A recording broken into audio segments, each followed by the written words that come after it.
Lever des mesures de restriction face au Covid-19, c'est le thème dont nous allons parler aujourd'hui à votre 6e numéro de Actu Covid-19. Bonsoir à vous et merci pour votre fidélité. Ouverture des marchés, ouverture des lieux de culte, ouverture des écoles, levée de la quarantaine, autorisation de transport en commun de voyageurs. Vous l'aurez constaté, les feux sont au vert, mais le Covid-19 nous fait toujours voir rouge. Alors, décision verte, c'est-à-dire logique, décision rouge, c'est-à-dire contradictoire, ou décision jaune, c'est-à-dire mitigée. Nous en parlons aujourd'hui avec 4 invités. J'ai avec moi sur ce plateau M. Ouattara Amadou Ba. Vous êtes vice-président du Haut Conseil des transporteurs du Burkina, HCT-BF. Bonsoir. Bonsoir. Et bienvenue à vous. Merci bien pour l'invitation. D'accord. Alors, en face de vous, nous avons Dr Moumini Niaoné. Vous êtes médecin spécialiste en santé sociale, communautaire et comportementale et vous êtes également spécialiste en éducation de la santé. Bonsoir et bienvenue à vous. Bonsoir. Et nous avons juste à ma droite M. Nikiema Omar. Vous êtes recteur du Cercle d'études, de recherche et de formation islamique CERFI. Bienvenue Bonsoir. À vous. Merci. Et enfin, nous avons M. Badiel Souleymane. Vous êtes secrétaire général de la Fédération des syndicats nationaux des travailleurs de l'éducation et de la recherche FSYNTER. Bonsoir et bienvenue. Merci pour l'invitation. Alors, je m'adresse à tous les 4. Dites-nous, alors c'est levée de restrictions. Mesure rouge, mesure jaune ou mesure verte? Alors, on va commencer avec vous, M. Ouattara. Dites-nous. Comment est-ce que vous jugez la levée de ces mesures de restriction? Au niveau des transporteurs, vous avez déjà commencé, n'est-ce pas, à transporter des voyageurs. Comment vous les jugez?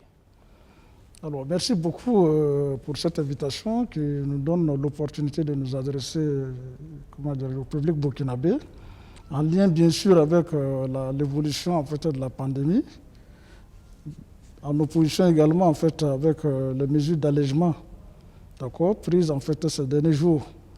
Alors, donc, vous nous donnez l'occasion ici effectivement de porter un jugement, d'apprécier en fait, la pertinence en fait de ces mesures. Bon, vous me demandez en fait si il fallait forcément aller à ces mesures-là. Si l'on sait aussi, il faut peut-être mettre cela dans le contexte que la courbe était descendante et que là, depuis quelques jours, elle est encore ascendante au niveau donc, des cas actifs de Covid-19. D'accord.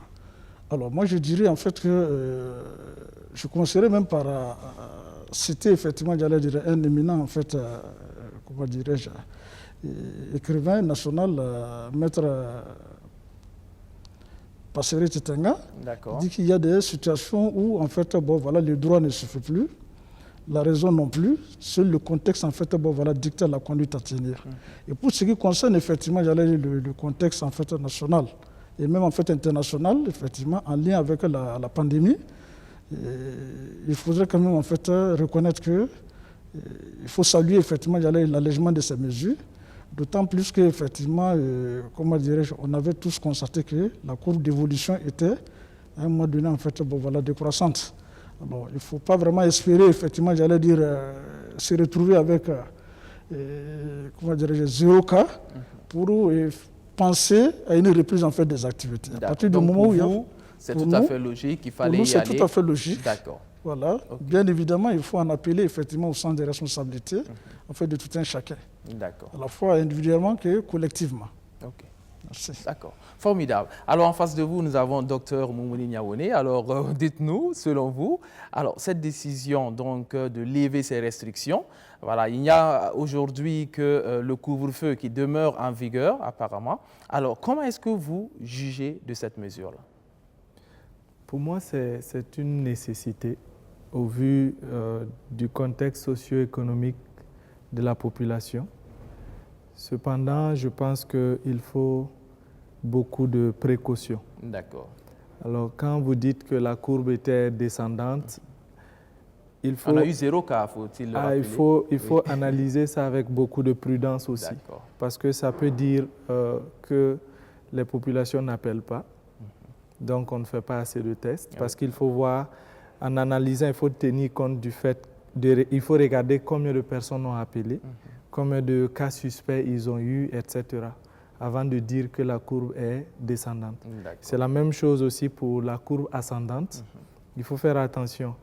Les cas qu'on a vus, c'était des cas importés. Ça veut dire que ce n'est pas une contagion intercommunautaire, ça veut dire que ce n'est pas des gens dans notre communauté, mais des gens qui ont amené, qui sont venus de l'extérieur. Mais pas tous. Pas On tous. a quand même eu encore des cas natifs qui ont augmenté par rapport donc, à la semaine dernière où on avait eu 0 cas, 1 cas. Tout à fait. Voilà. Si vous avez eu, justement, hier, c'était 41, donc 35 étaient des cas importés. Exactement. Mais il suffit de regarder dans d'autres pays, partout où ils ont levé les mesures, la courbe commence à grimper.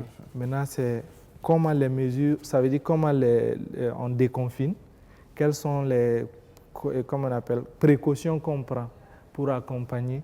Tout ça va permettre de maîtriser la situation ou bien d'aller vers le chaos. Quoi. OK. Donc, il fallait y aller, mais il faut se munir de précautions pour ne pas avoir donc, un retour de boomerang. Alors, M. Badiel Suleiman, alors, les classes ne sont pas ouvertes.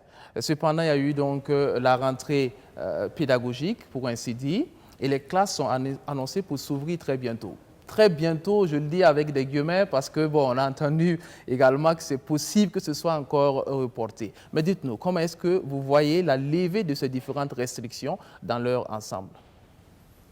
Bon, si c'est dans leur ensemble, je crois que l'appréciation aussi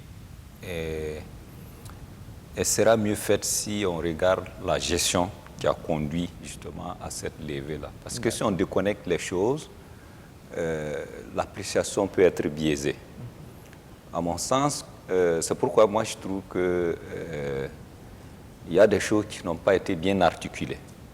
Et dès l'instant où elles ne l'ont pas été dès le départ, nécessairement ça a un impact négatif sur tout ce qui va venir. Et malheureusement, c'est ce qu'on peut faire comme constat aujourd'hui. Des choses qui n'ont pas été bien articulées. Oui. De quoi est-ce qu'on parle? Pour moi, je pense que au départ, la façon dont les mesures ont été prises, peut-être que ce n'était pas le bon moment. Il ne fallait pas même les prendre. Peut-être pas de la façon dont elles l'ont été. D'accord. Si vous prenez le cas des écoles, bon, on a fermé les écoles, on va dire, dès le 14, parce que le 14 c'était le week-end, même si on a dit officiellement le 16, et c'était le 14. On était à moins d'une semaine de fin de trimestre. Oui. Bon, évidemment, ça a mis l'ensemble de la communauté éducative dans une situation inédite, de sorte que, bon, 2 mois à la maison, plus de 2 mois sans qu'on ait anticipé sur cette situation, nécessairement, on arrive à un moment où on se dit il vaut mieux, alors que ce n'est pas le moment. Et je pense que c'est valable pour l'ensemble des secteurs. Des secteurs, d'accord. On va développer tout ceci tout à l'heure. Voilà, et vous aurez l'occasion de développer spécifiquement le secteur donc, de l'éducation. En attendant, on va se tourner vers vous, M. Nikema Omar. Donc, je rappelle que vous êtes recteur du CERFI. C'est vrai qu'on a vu donc un mouvement, un petit mouvement social amené par des jeunes musulmans, et après cela, on a eu donc l'autorisation pour les lieux de culte d'ouvrir. Et bien sûr, la communauté musulmane donc, a autorisé. Et vous avez même fait parvenir un communiqué à notre rédaction. Et ce communiqué, c'était d'inviter les uns et les autres à respecter les mesures barrières avant d'ouvrir les mosquées. Donc, pour ainsi dire, pour vous, la décision, il fallait y aller? Bien, merci. Il fallait y aller, mais avec beaucoup de précautions. Ça fait que moi, j'ai envie de dire que je suis mitigé. Mitigé. Je suis mitigé parce que personne ne sait qu'est-ce qui sera fait demain. Et tous, nous ne maîtrisons pas la situation forcément. Nous ne sommes pas là où les responsables gèrent les choses. Alors, ceux qui ont manifesté, certainement qu'on peut comprendre la manifestation. les gens ont envie d'avoir les lieux de culte parce que depuis un moment, ils n'arrivent pas à avoir accès aux lieux de culte. On peut comprendre qu'ils, n'est-ce pas, demandent à avoir accès à ces différents lieux de culte. Alors, mais est-ce qu'on était suffisamment prêt pour aller vers ça? Est-ce qu'on était suffisamment prêt? Voilà pourquoi nous, à notre niveau, nous avons décidé, n'est-ce pas, avec les premiers responsables de notre association, nous avons décidé de mettre en avant les mesures barrières. Alors donc nous sommes beaucoup plus regardants sur les mesures barrières avant effectivement d'aller vers l'ouverture des mosquées. D'accord. Alors donc on peut comprendre un peu pourquoi les gens sont un peu agités pour demander qu'on ouvre les mosquées, les lieux de culte, mais en réalité il faut être prudent. Voilà, il faut être prudent. Donc moi je suis un peu mitigé. Un peu mitigé, d'accord. Ouais. On va développer ceci aussi un peu plus en profondeur tout à l'heure. Mais avant, nous avons fait un tour un peu dans la ville pour regarder est-ce que justement les mesures barrières sont respectées. Donc on a fait un tour dans les marchés, dans les gares, dans les mosquées pour voir est-ce que les populations respectent ces mesures barrières. On suit le reportage et on pourra revenir pour la suite. C'est parti. Jusqu'à quand ces commerçants et autres visiteurs du grand marché de Ouagadougou supporteront cette gymnastique voulu par le respect des mesures barrières à la Covid-19, condition de la réouverture des marchés. Dans cette file menant à l'entrée principale du marché, la règle, c'est au moins 1 mètre d'intervalle entre ces femmes. Visiblement, le respect des mesures est foulé aux pieds, à peine finie la cérémonie de réouverture du marché. Et pour ne rien arranger, certains commerçants conditionnent même le port du masque par une mise à disposition gratuite des 10 masques. Autre lieu, même réalité. Nous sommes en pleine prière dans cette mosquée. Peut-on parler de respect de mesures barrières ici? Le constat fait froid dans le dos. Face à la Covid-19, ces fidèles s'en remettent peut-être à Allah, le Tout-Puissant. Chez les transporteurs, le constat est mitigé. Le respect des mesures barrières varie d'une compagnie à une autre et selon le standing. La véritable difficulté résiderait dans la réduction du nombre de passagers. À titre illustratif, un dîner de 17 places est contraint à ne prendre que 10 personnes. Un coup dur pour le résultat du travail qui certainement met à mal le respect de la mesure. Voilà, donc visiblement, vous l'aurez constaté, le respect des mesures barrières n'est pas réellement observé. Je rappelle à vous, chers amis téléspectateurs, que vous pouvez participer à l'émission en allant sur la page Facebook BF1 TV et en dessous donc, du post qui annonce cette émission. Vous pouvez donc poster vos questions pour notre plateau. Et je me tourne vers vous, docteur Niaoné, dites-nous, vous avez vu comment ça se passe. Alors, quelle appréciation déjà? En fait, je ne suis pas surpris parce que j'ai vu tout le processus. Et comme le disait mon voisin de gauche, M. Nikiema, on n'est pas assez préparé. Oui. Vous savez, je prends l'exemple justement de la mosquée. On prie à l'intérieur, peut-être qu'on va tout désinfecter avant de commencer. Mais après, la personne, en se prosternant, récite des choses et peut laisser des gouttelettes provenant des voies respiratoires. Est-ce qu'après chaque séance de prière, les mosquées sont désinfectées? Ça, je ne sais pas. C'est une grande question. Donc, il faut déjà se poser cette question-là. Oui. Deuxièmement, les gens sont proches les uns des autres. Ça aussi, c'est une autre mesure. En fait, il faut se dire clairement que nous avons un casse-tête chinois. Oui. Et la réponse à cette pandémie ne va jamais aboutir sans l'implication des leaders religieux, de sorte qu'eux-mêmes, ils puissent à la base des Écritures expliquer aux gens pourquoi en cette période-là, il est nécessité de ne pas fréquenter les mosquées, oui, les églises les lieux de culte, et les lieux de culte. C'est pareil pour les transports. Oui. J'ai pris les dinars toute ma vie. Quand il y a 20 places, vous êtes 30 dans le bus, dans le Dina pour aller au village. Oui. Et on n'a jamais arrêté un véhicule pour dire descendez, etc. Et maintenant que c'est plus que nécessaire, je ne sais pas quelles sont les garanties que nous avons, que les gens vont justement respecter ces barrières-là. Il faut tellement de processus d'éducation que bon, on va développer plus tard. Voilà, c'est sûr.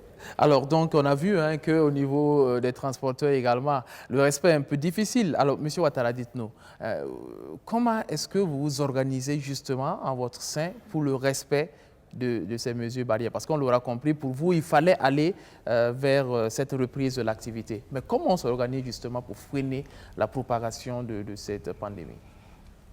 Alors, merci bien pour la question. En fait, dire que pour nous, il fallait forcément en fait, aller venir reprise de l'activité, cela il va de soi.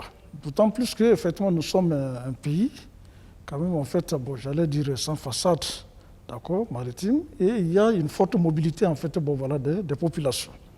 Alors, vous l'aurez constaté autant que moi, le transport à un moment donné, quand même, on peut le dire en fait, sans risque en fait, de se tromper que, en fait, est tributaire même, en fait, j'allais dire, de la bonne santé de l'activité économique. Voilà. C'est vrai que le fret c'est toujours poursuivi. Voilà. Même cela, il a été impacté, effectivement. Il a été impacté du fait, effectivement, j'allais dire, des mesures restrictives, des mobilités, en fait, bon, voilà, des personnes. Alors, je conviens avec le docteur qu'on n'a pas été suffisamment préparé, tout comme M. Nikima, qu'on n'a pas été suffisamment préparé, d'accord, pour aller dans l'application, effectivement, des mesures qui ont été prises dans le cadre de l'allègement.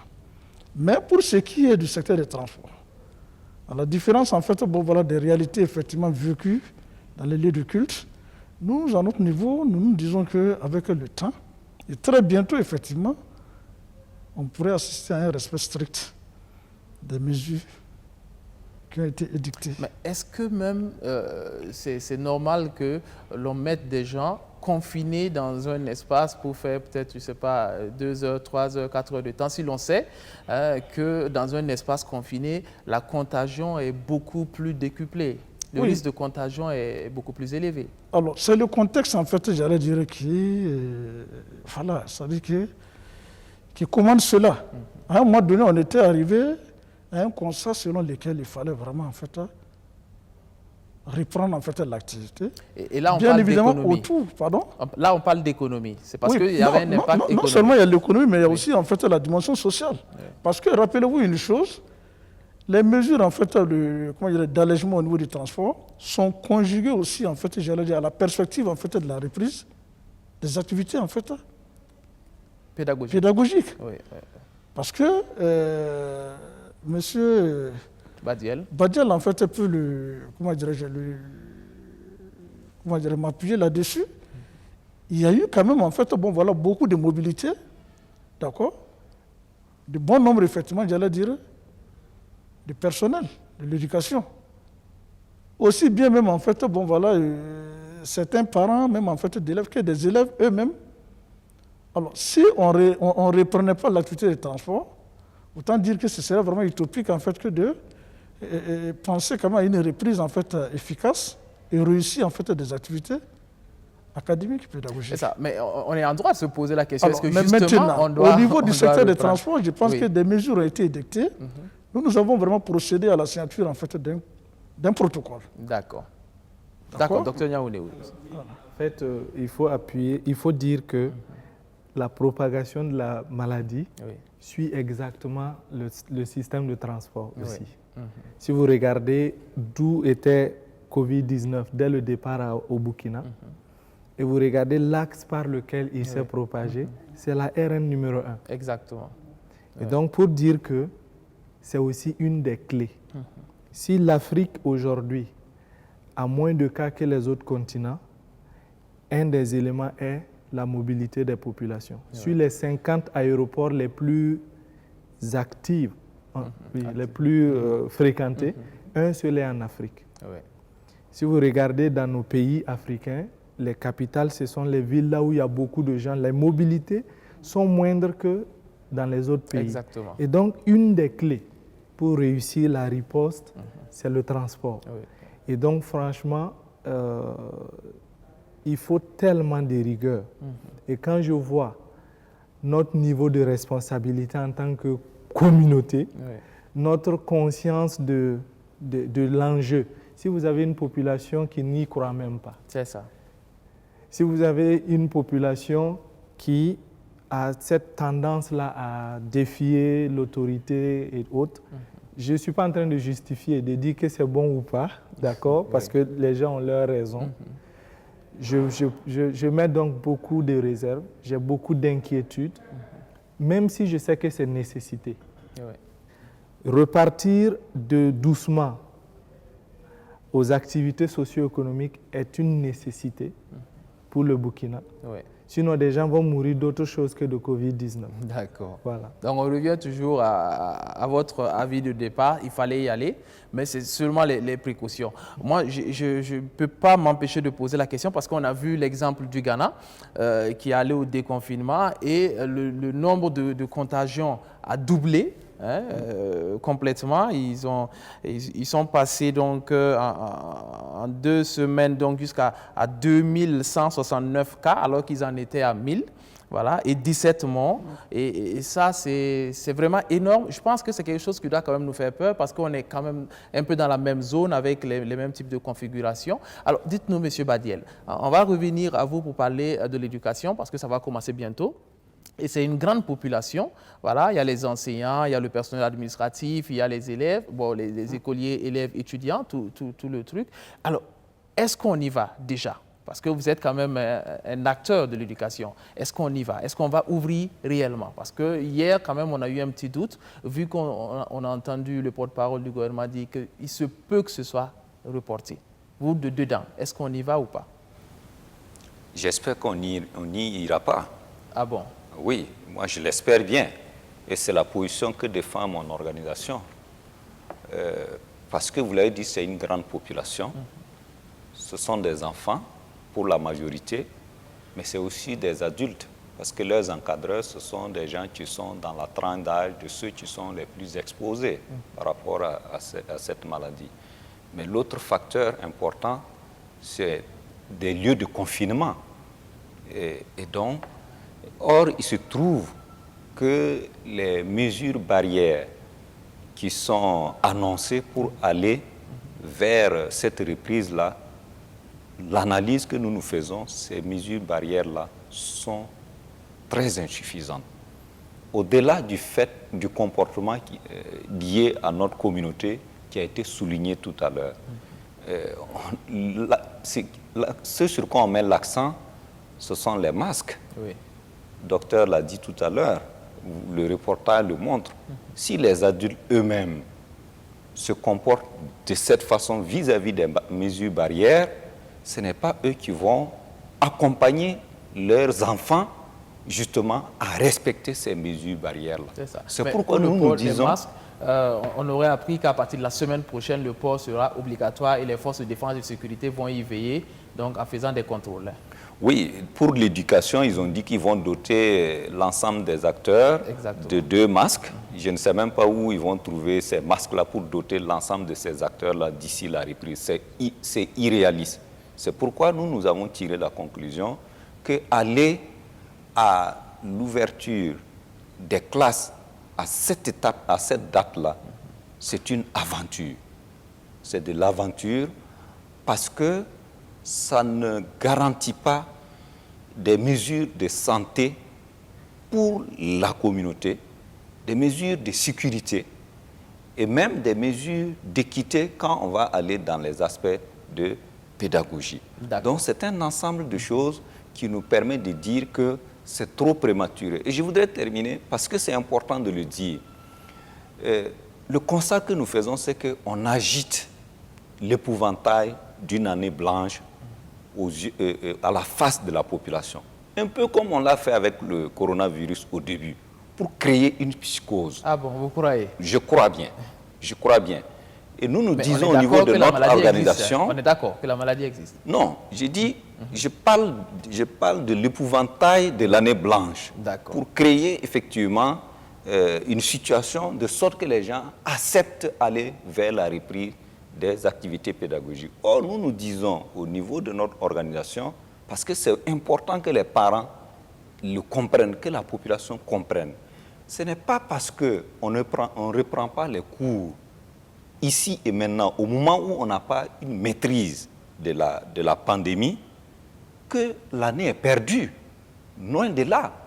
L'année peut être redémarrée et puis être achevée au moment où les conditions seront On revient à vous tout à l'heure pour que vous nous fassiez part de vos propositions, justement, dans ce sens-là. Mais en attendant, je vais donner la parole à M. Nikema. M. Nikema, au vu de ce que vous-même dites, c'est-à-dire que le constat est mitigé, il fallait peut-être s'encadrer de précautions. Et ce que dit Dr Niaoune également, est-ce qu'il fallait réellement ouvrir les mosquées? Est-ce qu'aujourd'hui, on ne se dit pas on est allé trop vite, il faut fermer et attendre encore? Personnellement, je pense qu'on s'est précipité. Voilà, on s'est précipité. Nous, à notre niveau, vous avez dû constater qu'on a mis du temps pour recevoir même le public dans notre mosquée. Alors, on a dû prendre du temps pour nous organiser, pour pouvoir recevoir le public. Vous savez, à la mosquée, à Ouagadougou, par exemple, vous verrez rare des mosquées où il y a moins de 50 personnes. Et difficilement, vous allez expliquer aux gens, vous allez arriver à convaincre les gens que voilà, il faut se mettre à distance les uns des autres et ainsi de suite. C'est ça. Alors, donc, il fallait, c'est ce que nous pensons en tout cas, attendre. Il fallait un temps préparer les gens, voilà, sensibiliser, un temps de sensibilisation avant d'y aller. Et on rappelle que la mesure de ne pas dépasser 50 dans un regroupement, la mesure tient toujours. Voilà, donc c'est toujours interdit. Voilà. Alors que dans les mosquées, généralement, alors que dans les mosquées, c'est pareil vraiment, que dans les églises. C'est vraiment beaucoup de gens qui viennent, surtout que nous sommes dans le mois de Ramadan, de jeûne, qui mobilisent beaucoup de gens. Voilà, donc c'est pour ça que je dis que je suis vraiment mitigé et que, on aurait dû vraiment s'organiser davantage avant d'y aller. Mais est-ce que justement, ce n'est pas les jeunes manifestants qui ont un peu bousculé les choses? C'est l'impression qu'on a, parce qu'il y avait la réflexion qui était posée, mais on s'entourait de précautions et tout ça. Et après, paf, la manifestation, voilà, réouverture des lieux de culte. Tout à fait, c'est ce qu'on peut penser. Tous, nous avons suivi ce qui s'est passé. Certainement que ces derniers ont leur raison, mais c'est ce que j'ai dit au début. Les gens ont envie, n'est-ce pas, d'aller vers les lieux de culte. Ça peut se comprendre, voilà, ça peut se comprendre. Mais est-ce qu'il ne fallait pas expliquer à ces derniers-là, n'est-ce pas, dialoguer avec eux pour leur expliquer que, il nous faut prendre un peu de temps pour expliquer aux gens. Parce que si vous avez, si on revient un peu derrière, au moment de la fermeture des mosquées, n'est-ce pas, dans les discussions, ça a été demandé de laisser le vendredi. La discussion a eu lieu un jeudi soir. Voilà, les gens ont laissé le vendredi demain pour expliquer aux gens pourquoi on veut fermer les mosquées. Donc, les gens ont pris un temps pour expliquer aux gens ce qu'ils veulent faire avant d'y aller. Alors, mais là, on est là un soir, on entend qu'il y a des manifestants à la fédération. Et puis, la même nuit, on voit un communiqué qui tombe. C'est ça. Nous sommes obligés de suivre le communiqué parce que nous sommes de la fédération. Alors, parce qu'effectivement, nous sommes partie prenante de la fédération. Alors, mais nous pensons qu'on aurait dû prendre d'autres précautions, expliquer, parce que vous savez, tout le monde n'a pas le même niveau de compréhension. Quand vous partez dans les mosquées, il y a certaines personnes qui ont besoin de beaucoup de temps. Il y a des gens, comme le docteur l'a dit tout à l'heure, il y a des gens qui n'écoutent que, n'est-ce pas, l'imam de leur mosquée. Voilà, donc il faut que l'imam explique pourquoi il doit s'arrêter à 1 mètre de son voisin pour qu'il accepte. C'est ça. Voilà, donc nous pensons qu'il fallait un temps pour expliquer aux gens pour sensibiliser les gens. Exactement. Et même qu'il y a des comportements, c'est des comportements qu'il faut avoir. Oui. Voilà. Pour porter son cache-nez, c'est un comportement. Exactement. Voilà. C'est ça. Et au-delà du communiqué de la fédération FAIB, vous, à votre niveau, vous avez donc fait un communiqué, vous avez donné des règles assez strictes pour toute mosquée qui souhaite réouvrir. Il fallait donc respecter ces règles-là. Et dans ces règles, donc, il y avait de mettre à disposition les lave-mains, de pouvoir respecter les distances, de pouvoir désinfecter la mosquée. C'est bien cela. Ça. Oui. Mais il faut préciser que le communiqué dont vous parlez, Oui. c'est le communiqué du CERFI. Du CERFI, oui. Voilà, vous voyez, la fédération, c'est plusieurs associations qui constituent la fédération des associations islamiques au Burkina. Alors, donc, chaque association a des mosquées sous sa responsabilité. Oui. Alors, donc, nous avons décidé que les mosquées qui sont sous notre responsabilité là, nous n'allons pas les laisser aller directement comme ça. Alors, donc, il y a cette circulaire là qui est sortie pour inviter tous les responsables des mosquées à s'organiser d'abord avant de s'ouvrir au public. D'accord. Donc c'est ce que nous avons fait. Okay. Mais ça ne contredit pas le communiqué de la fédération. D'accord. Voilà. Alors, avant de vous donner la parole au Dr Niaoné, juste préciser aux téléspectateurs, parce que j'entends le téléphone crépiter, que c'est tout à l'heure que le téléphone sera ouvert. En attendant, donc, posez vos questions directement donc, sur la page Facebook, et tout à l'heure, donc, Stéphanie Zongo viendra pour relayer vos questions à nos 4 invités sur le plateau. Dr Niaoné, vous souhaitiez réagir? Oui. C'était déjà par rapport à ce que M. Badiel a dit pour les masques. Oui. En effet, je pense qu'il faut qu'on communique mieux. Si vous regardez le rythme avec lequel les masques doivent être produits, on s'est amusé à faire des calculs, mais c'est des mois de production. Si l'armée peut produire au maximum 15 000 masques par jour, quand est-ce qu'on va atteindre les 12 millions de masques? C'est vrai que ce n'est pas l'armée seule, mais les autres producteurs. Est-ce qu'on est sûr de pouvoir, dans un très bref délai, avoir cette quantité de masques? Si ce n'est pas sur ces masques seulement qu'on compte, qu'on explique aux gens d'où vont venir les autres masques. Parce que si vous regardez, une des graves fautes de la réponse que nous voyons aujourd'hui, c'est la communication. Dès le départ, les gens avaient commencé à croire et à appliquer les règles. Paf, beaucoup de polémiques après, vous partez sur le terrain, les gens vous disent on n'y croit pas. Covid-19 n'existe pas, c'est un complot, etc. Et donc, il faut que la communication soit améliorée, améliorée et améliorée. Et j'insiste aussi, on ne peut pas se passer de l'implication des leaders religieux dans cette réponse. Ce n'est pas seulement les leaders religieux, les leaders des autres forces vives de la nation qui ont des voix qui portent. Ce que l'imam peut dire et les gens vont écouter, même le président ne peut pas dire ça, il ne sera pas écouté. Ce que M. Badiel peut dire et que des enseignants vont écouter, appliquer, etc., ce n'est pas sûr que le ministre de l'enseignement peut le dire. Il faut les impliquer. Ce que mon voisin d'en face peut dire, c'est pareil. En fait, je peux peut-être me répéter, mais l'engagement communautaire est indispensable à la réponse. D'accord, il faut choisir la bonne voie, la voie qui porte. Monsieur Ouattara, oui, vous souhaitez réagir par rapport à ça? Oui, ce que je voulais faire comme contribution. Alors, nous nous sommes rendus compte, comme bien d'autres en fait, invités sur le plateau ici, comme il a si bien dit, par-delà même en fait des comportements nouveaux. D'accord? La réponse, effectivement, j'allais dire, au Covid, en fait, j'allais dire induit comme comportement nouveau. C'est ça. Il y a même que, bon, voilà, en fait, des gens se représentent différemment la maladie, la pandémie. Alors, comme il a si bien dit, pour certains, c'est vraiment une chimère. C'est une vraiment utopie. Ils n'y croient pas. Et pour d'autres également, c'est comme si, bon, voilà, ils avaient eu, naturellement, une certaine immunité. C'est ça. Comme pour dire que ça n'arrive qu'aux autres. Et pour apporter de l'eau à votre moulin, il y a donc les forces de défense et de sécurité qui ont communiqué, qui ont dit qu'au début de la mesure de couvre-feu, les gens respectaient. Mais plus on avançait dans le temps, les gens ont commencé à ne plus en tenir compte, à ne plus respecter. Parce qu'ils se sont dit non, au final, ce n'est pas une pandémie aussi grave. Et donc, il y a jusqu'à 2000 personnes et plus qui ont été verbalisées. pendant donc ce couvre-feu. Bon, cela aura contribué à rapporter aussi des millions à l'État en termes donc. Donc ça fait que effectivement, je me retrouve dans son explication quand il dit effectivement que au niveau vraiment en fait de la dynamique communicationnelle, il y a eu beaucoup en fait d'insuffisances qu'il convient effectivement en fait d'améliorer. D'accord. Il y a M. Badiel qui semble d'accord avec vous, qui va ajouter quelque chose. Allez-y. Oui.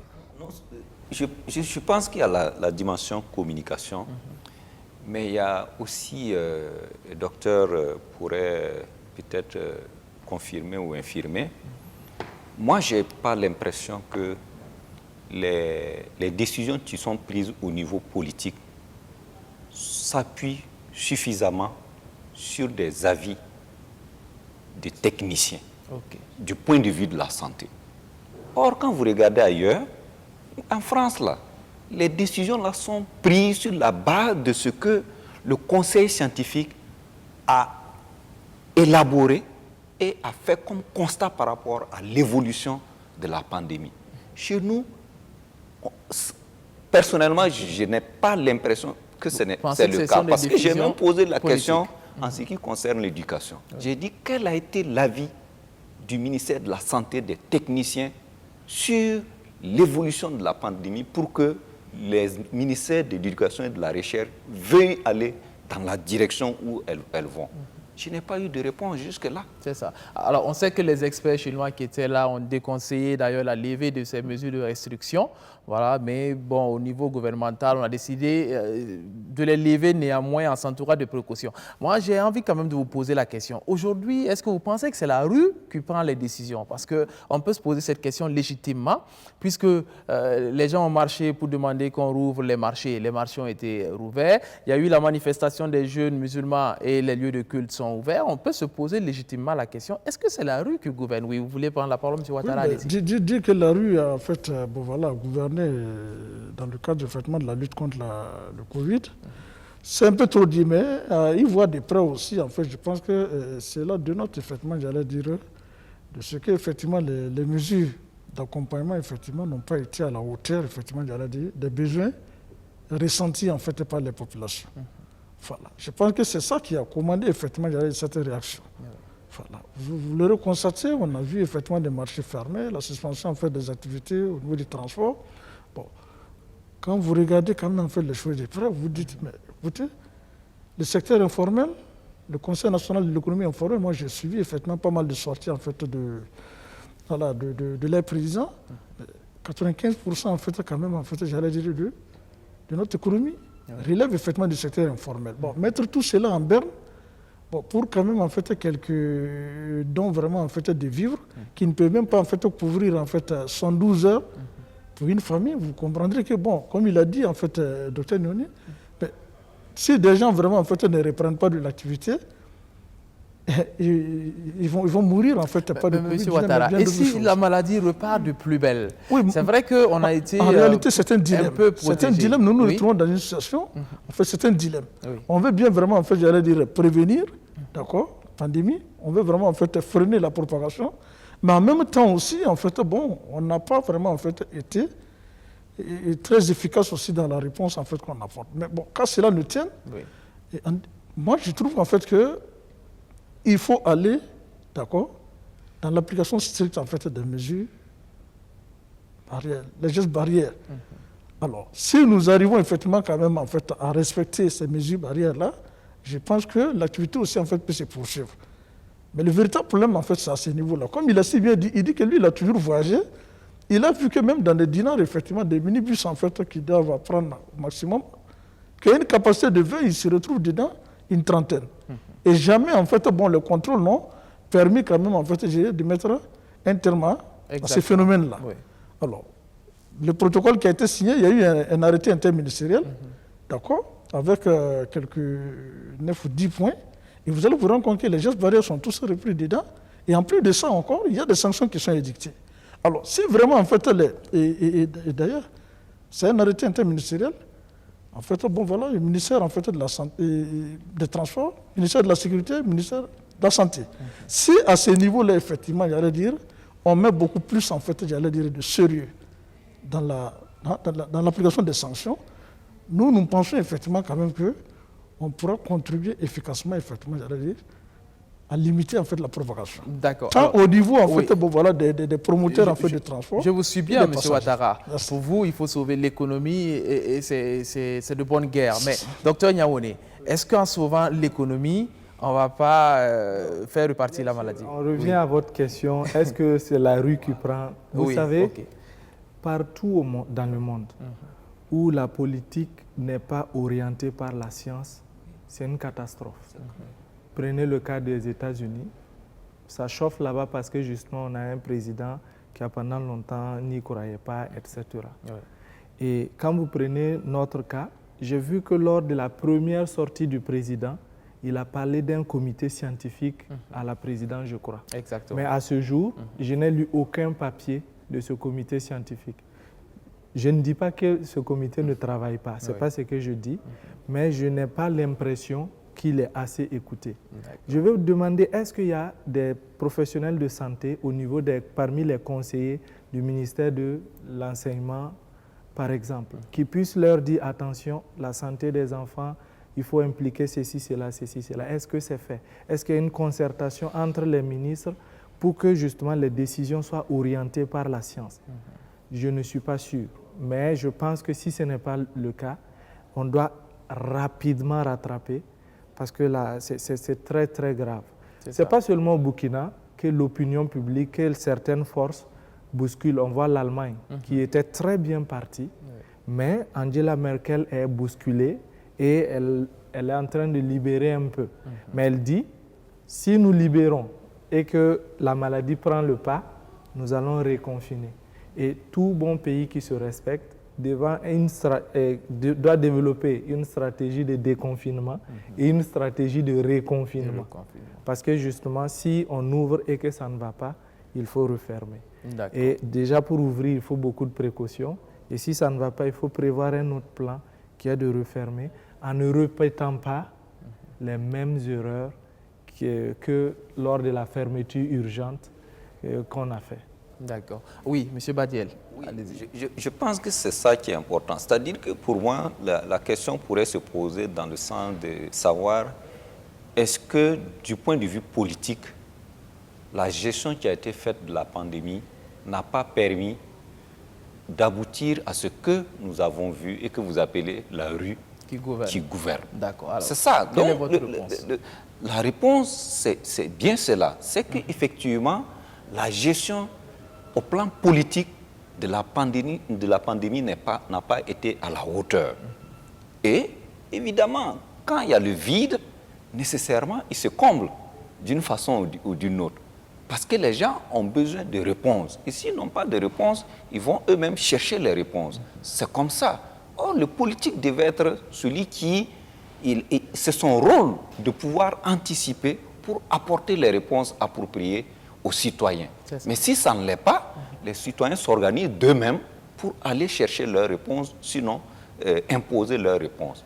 Ensuite, c'est vrai qu'il y a eu cet aspect dans un certain nombre de secteurs d'activité du fait que c'est hautement économique, mais dans d'autres, ça ne l'est pas. Pour ce qui est de l'éducation, je n'ai pas vu quelqu'un manifester pour dire qu'il faut ouvrir les écoles ici et maintenant. Mais c'est plus le politique qui se bat de façon tenace pour justement aller vers cette ouverture, quand bien même il y a des réticences. Justement, qu'est-ce que vous proposez? Parce qu'on sait qu'il y a beaucoup de parents d'élèves, il y a beaucoup d'élèves qui nous suivent actuellement. Qu'est-ce que vous proposez pour le secteur de l'éducation face à cette pandémie-là? Non, nous avons dit qu'il y a deux options. L'une des options, c'est d'abord de prendre un certain nombre de mesures de barrières suffisantes. Mais il se trouve que quand on regarde, c'est presque impossible.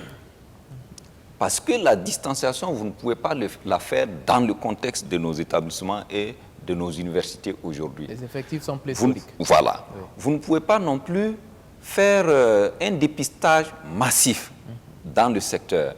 Vous ne pouvez pas également prévoir la prise de température des acteurs avant qu'ils n'accèdent à leur établissement.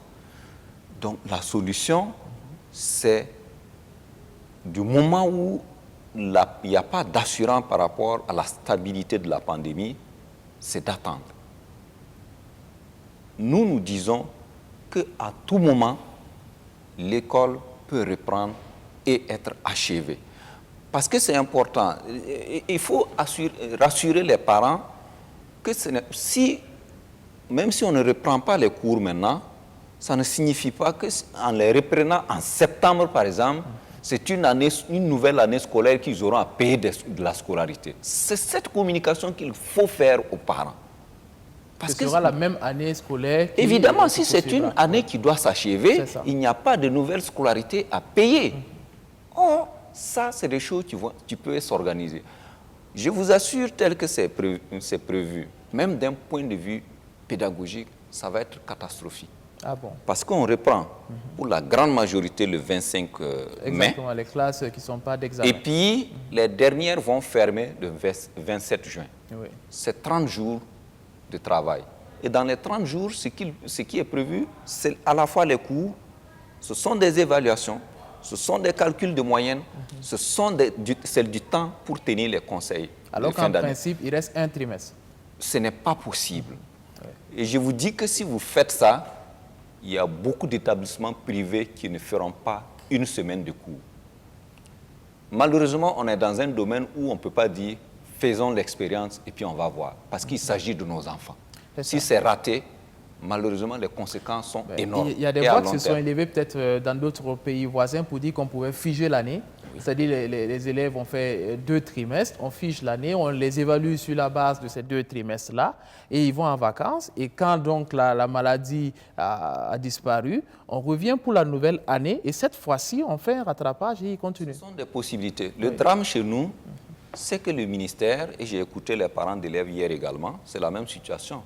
Dans cette situation, le ministère n'a jamais invité les partenaires pour dire la situation telle qu'elle est, qu'est-ce qu'on fait? Le ministère invite les partenaires pour donner l'information sur ce qu'ils ont décidé de faire. Il n'attend pas de nous des propositions. Qu'est-ce qu'on peut faire? J'ai dit l'ouverture des classes ici et maintenant n'est pas la seule option dans cette situation. Il y a d'autres options.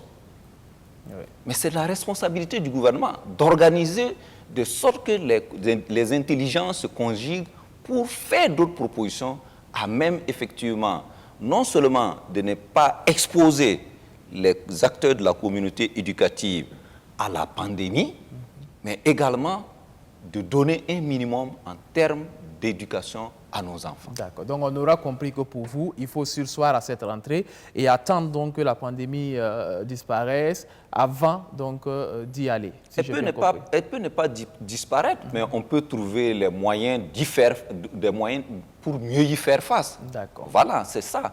Peut-être qu'elle n'aura pas disparu, mais d'ici là, avec l'évolution des choses, peut-être qu'on aura trouvé les moyens de faire en sorte que les conséquences seront moins graves parce que le traitement sera plus aisé. C'est ça. Voilà. D'accord. Alors, M. Nikema, moi j'ai envie de vous poser cette question. Qui est responsable si jamais le taux de contagion augmente? Parce qu'on a dit c'est peut-être la rue qui gouverne, peut-être que le comité scientifique n'est pas associé, les médecins ne donnent pas leur avis.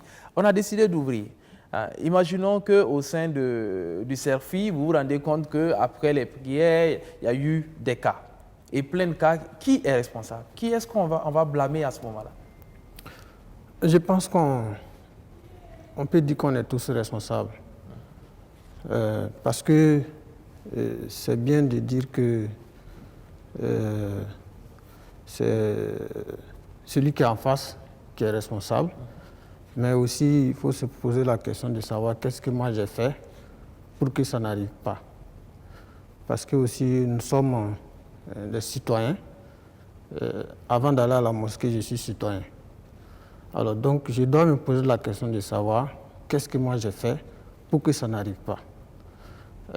En demandant qu'on ouvre ma mosquée, est-ce que je me suis assuré que, n'est-ce pas, en venant à la mosquée, le voisin ne va pas prendre la maladie? Est-ce que je me suis posé suffisamment de questions? Alors, donc moi je pense que l'un dans l'autre, on est tous responsables d'une manière ou d'une autre. Parce que chacun de nous, pour prendre le cas particulier des mosquées, voilà, il y en a qui ont demandé qu'on ouvre, il y en a qui étaient réservés et on a ouvert. Voilà, ceux qui ont ouvert, bien entendu, chacun dans sa mosquée doit prendre les mesures pour éviter que la situation arrive. Chez nous, dans notre mosquée, nous avons ouvert, c'est aujourd'hui que nous avons commencé à recevoir le public. Et là, nous sommes très exigeants à la matière. Mais on se rend compte que, bon, c'est difficile. Hein, c'est difficile à respecter. C'est comme je l'ai dit, le simple port du masque, du cache-nez là, c'est un comportement. Ce n'est pas un geste comme ça qu'il faut faire. C'est une attitude qu'il faut acquérir avec le temps. Et visiblement, ce n'est pas suffisant. Si on écoute Dr Niaoune, il faudrait désinfecter après chaque prière. Est-ce que cela est prévu? Oui. Il faudrait désinfecter après chaque prière, parce que quand vous utilisez une natte ou bien un tapis, c'est possible que vous laissez des gouttelettes là-bas, et là, ça peut partir de là. Oui. Voilà. Mais nous, ce que nous avons décidé de faire dans notre mosquée, nous avons dit, celui qui vient à la prière, qu'il vienne avec son tapis. Voilà, qu'il vienne avec son tapis. Celui qui ne peut pas venir avec un tapis, nous pensons qu'il est possible de prier à la maison, et la prière à la maison aussi est acceptée.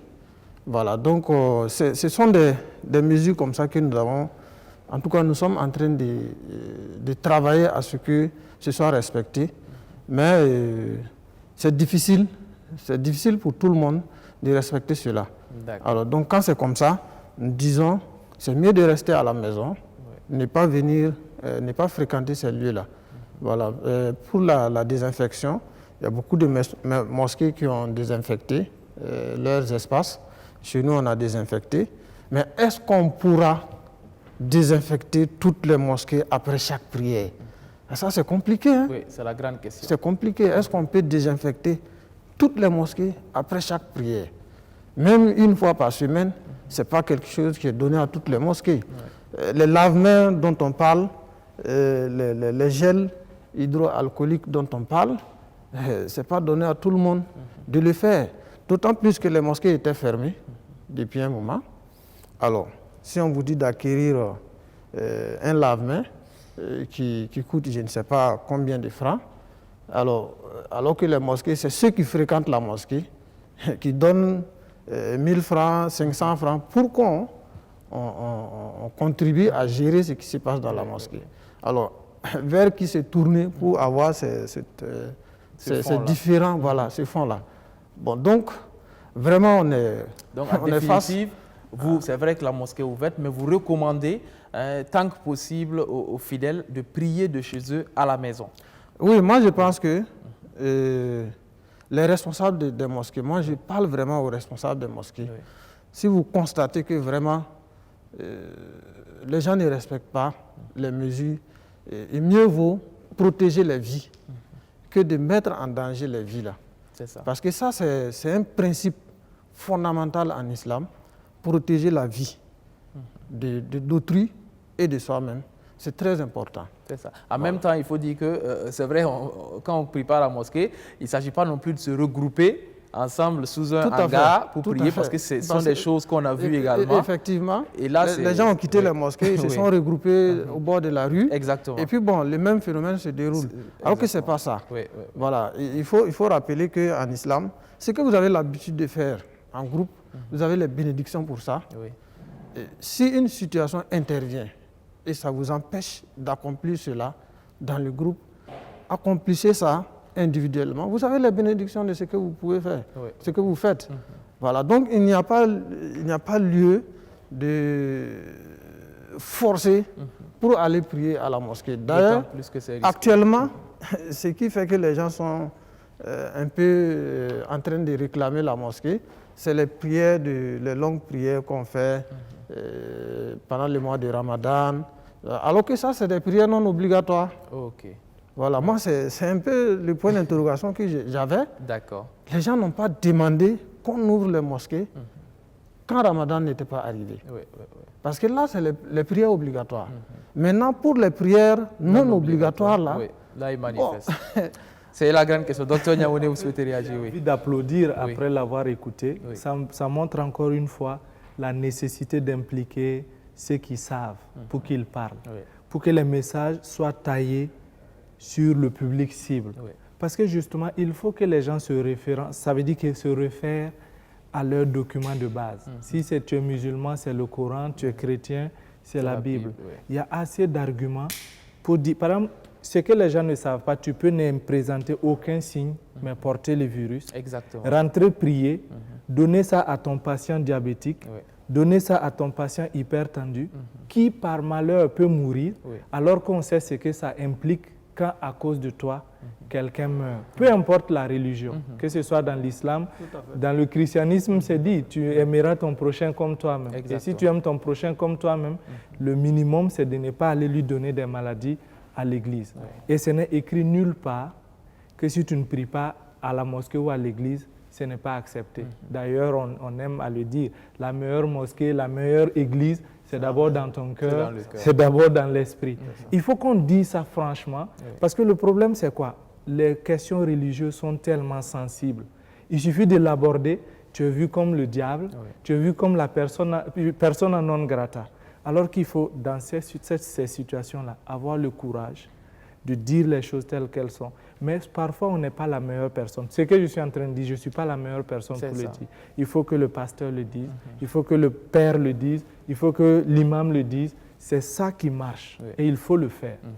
D'accord. Alors, moi, j'aimerais en même temps vous faire réagir sur les transports. Alors, dites-nous, vous êtes médecin. Oui. Est-ce que réellement, il fallait permettre aux gens de voyager à plusieurs, enfermés dans un car sur 1-2 heures de temps? Vous voulez mon avis? Oui. Je pense que, pour moi, on devrait même monter le coût des transports.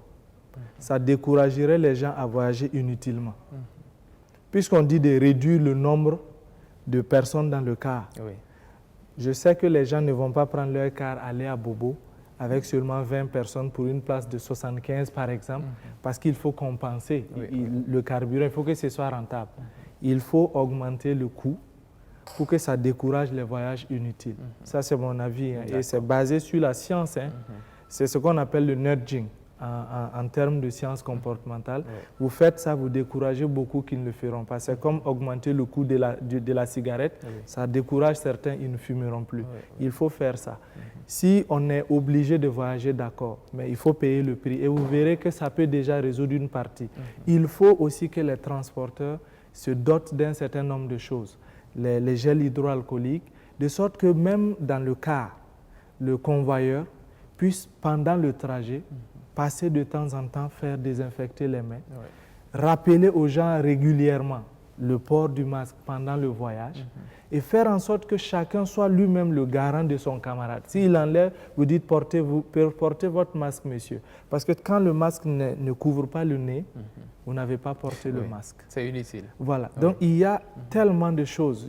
On ne peut pas finir de développer pendant cette émission. C'est ça. C'est vrai qu'on a entendu que si on arrêtait un car et que dans ce cas, il y a quelqu'un qui ne porte pas le masque, le car est mis en fourrière. Mais est-ce que vous désinfectez même les cars? Merci bien pour la question, parce que je me dis qu'en fait, nous sommes suivis par un grand monde. Exactement. D'accord. C'est l'occasion, en fait, pour moi, quand même, en fait, de rappeler en fait, tout ce qui a été arrêté dans le cadre en fait, du protocole. Voilà. Et juste après, on va prendre les questions des le gouvernement et puis, en fait, bon, voilà les acteurs que nous sommes. D'accord. Et je l'ai dit tantôt, il y a eu aussi un arrêté interministériel, d'accord, co-signé par le ministre des Transports, celui de la Sécurité, celui de la Santé. Alors, il ressort effectivement dans ce protocole-là, et même dans cet arrêté interministériel, tout ce que vous pouvez vraiment en fait, imaginer comme geste barrière. Et en plus de cela, bon, alors, donc on parle également en fait, du port du masque, d'accord, du cache-nez, à l'arrivée même au niveau en fait, de la gare. Il faut avoir porté en fait, son masque à votre arrivée. Même à la gare. Oui. Et quand vous y êtes également, vous devez procéder au lavage des mains. D'accord? Et vous utilisez également en fait, le gel hydroalcoolique. Il est même dit effectivement d'organiser la fluidité, d'accord, au niveau de l'embarquement, comme du débarquement, pour éviter quand même d'avoir en fait un public, d'accord, qui atteindrait 50 passagers. Alors, donc vous voyez que c'est vraiment de la responsabilité effectivement de sociétés de transport. Donc quand même, aucun en fait. cas ne prendra plus de 50 passagers. Non, même pas cela. Même pas cela, parce qu'il y a eu quand même en fait, bon voilà, j'allais dire une estimation. j'allais dire en fait cartésienne. Au jour d'aujourd'hui, effectivement, vous ne verrez pas effectivement une compagnie, un bus, d'accord, avec un taux de remplissage qui excède en fait les 70%.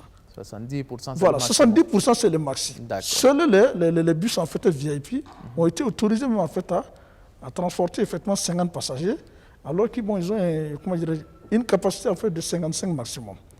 De 55 maximum. De 55 maximum. Et ils prennent 50. 50 parce donc, que bon voilà. Places oui, et à la conception, vous l'aurez constaté également, quand vous voyagez avec ces compagnies, vous avez même en fait des sièges esselés. Oui. Voilà, tout comme en fait M. Badiel et moi, en fait il n'y a pas de voisinage. Okay. Voilà. Et quand vous regardez au centre votre voisin, devant et celui derrière, là, quand même, il y a une distance en fait d'à peu près 1 mètre. Voilà. Alors, ce que je voulais dire avant, effectivement, quand même, avant que vous ne repreniez la parole, la question, effectivement, de la désinfection. Avant, juste, en fait, l'entrée en vigueur, même, en fait, bon, voilà, j'allais dire de la mesure, le week-end dernier, tous les acteurs du transport, j'entends par là le transport, en fait, bon, voilà, du passager, voyageur, les promoteurs ont procédé à la désinfection, en fait, de leur bus et de leur gare. D'accord. Et les ministères même, effectivement, ils ont même sollicité l'accompagnement, effectivement, il y avait des techniciens, et eux-mêmes, ils se sont engagés à supporter, en fait, les frais. Cela a été, effectivement, une réalité. Voilà, maintenant, dans l'arrêté interministériel, il ressort que c'est une nécessité. Il faut, en fait, désinfecter le moyen de transport, le bus, au moins une fois par mois. Une fois par mois. Alors, une fois par mois. Je ne suis pas sûr que le Dr Niaoune soit d'accord avec ça. Justement, moi, je serais d'accord également avec lui, parce que ça pose en fait la problématique également en fait, de la fréquentation des mosquées, ou bien en fait des lieux de culte en général. Quand quelqu'un a été effectivement, un porteur saint a été effectivement dans le lieu, dans la matinée, et que bon voilà, juste après la désinfection effectivement de la mosquée, la prochaine prière effectivement quelqu'un d'autre peut venir. On aura l'occasion, on va revenir dessus, mais on me dit que nous avons les téléspectateurs qui s'impatientent. On va retrouver Stéphanie Zongo. Stéphanie Zongo, toujours aussi flamboyante. Bonsoir. Bonsoir Herman, bonsoir au plateau, bonsoir à tous les téléspectateurs. Alors, bienvenue à toi. Je suppose que tu es venu avec plein de questions des téléspectateurs. Énormément de questions aujourd'hui de la part de nos téléspectateurs qui nous écrivent sur la page Facebook de la télévision. Eh bien, on a pas mal de questions qui tournent autour des conditions pour la reprise des mesures de sécurité dans les lieux de culte et autres. Donc, on va essayer de résumer tout ça. D'accord. À travers quelques questions, il y en a toujours quand même pas mal malgré le résumé. Et on va y aller sans plus tarder. Donc on a Mamadi Diallo qui a comme question: quelles mesures pour la distanciation dans les classes dans le cadre de la reprise des cours? On a Zongo Karim qui dit au niveau du transport, quelles sont les marges de manœuvre des responsables des transports pour faire respecter les mesures?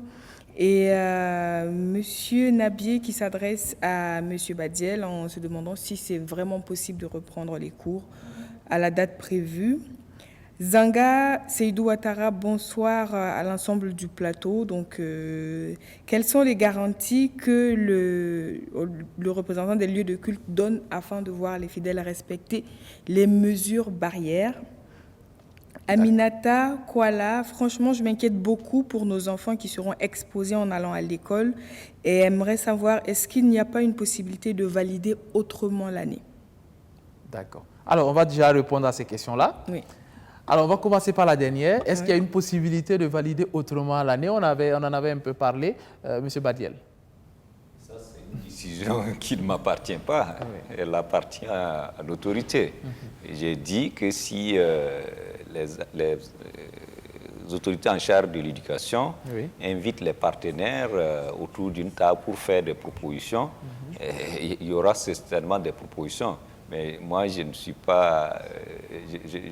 je n'ai pas la responsabilité, la qualité pour dire que l'année peut être validée de telle ou telle manière. Je ne peux que faire des propositions en tant qu'enseignant, mais aussi en tant que responsable d'une organisation syndicale. Maintenant, il y a une autre question qui est de savoir... Possibilité de reprendre les cours. Est-ce que c'est vraiment possible? C'est une question. Bon, vous en avez un peu parlé aussi. Oui, j'en ai parlé. J'ai dit, bon, pour nous, en tout cas, on pense que ce n'est pas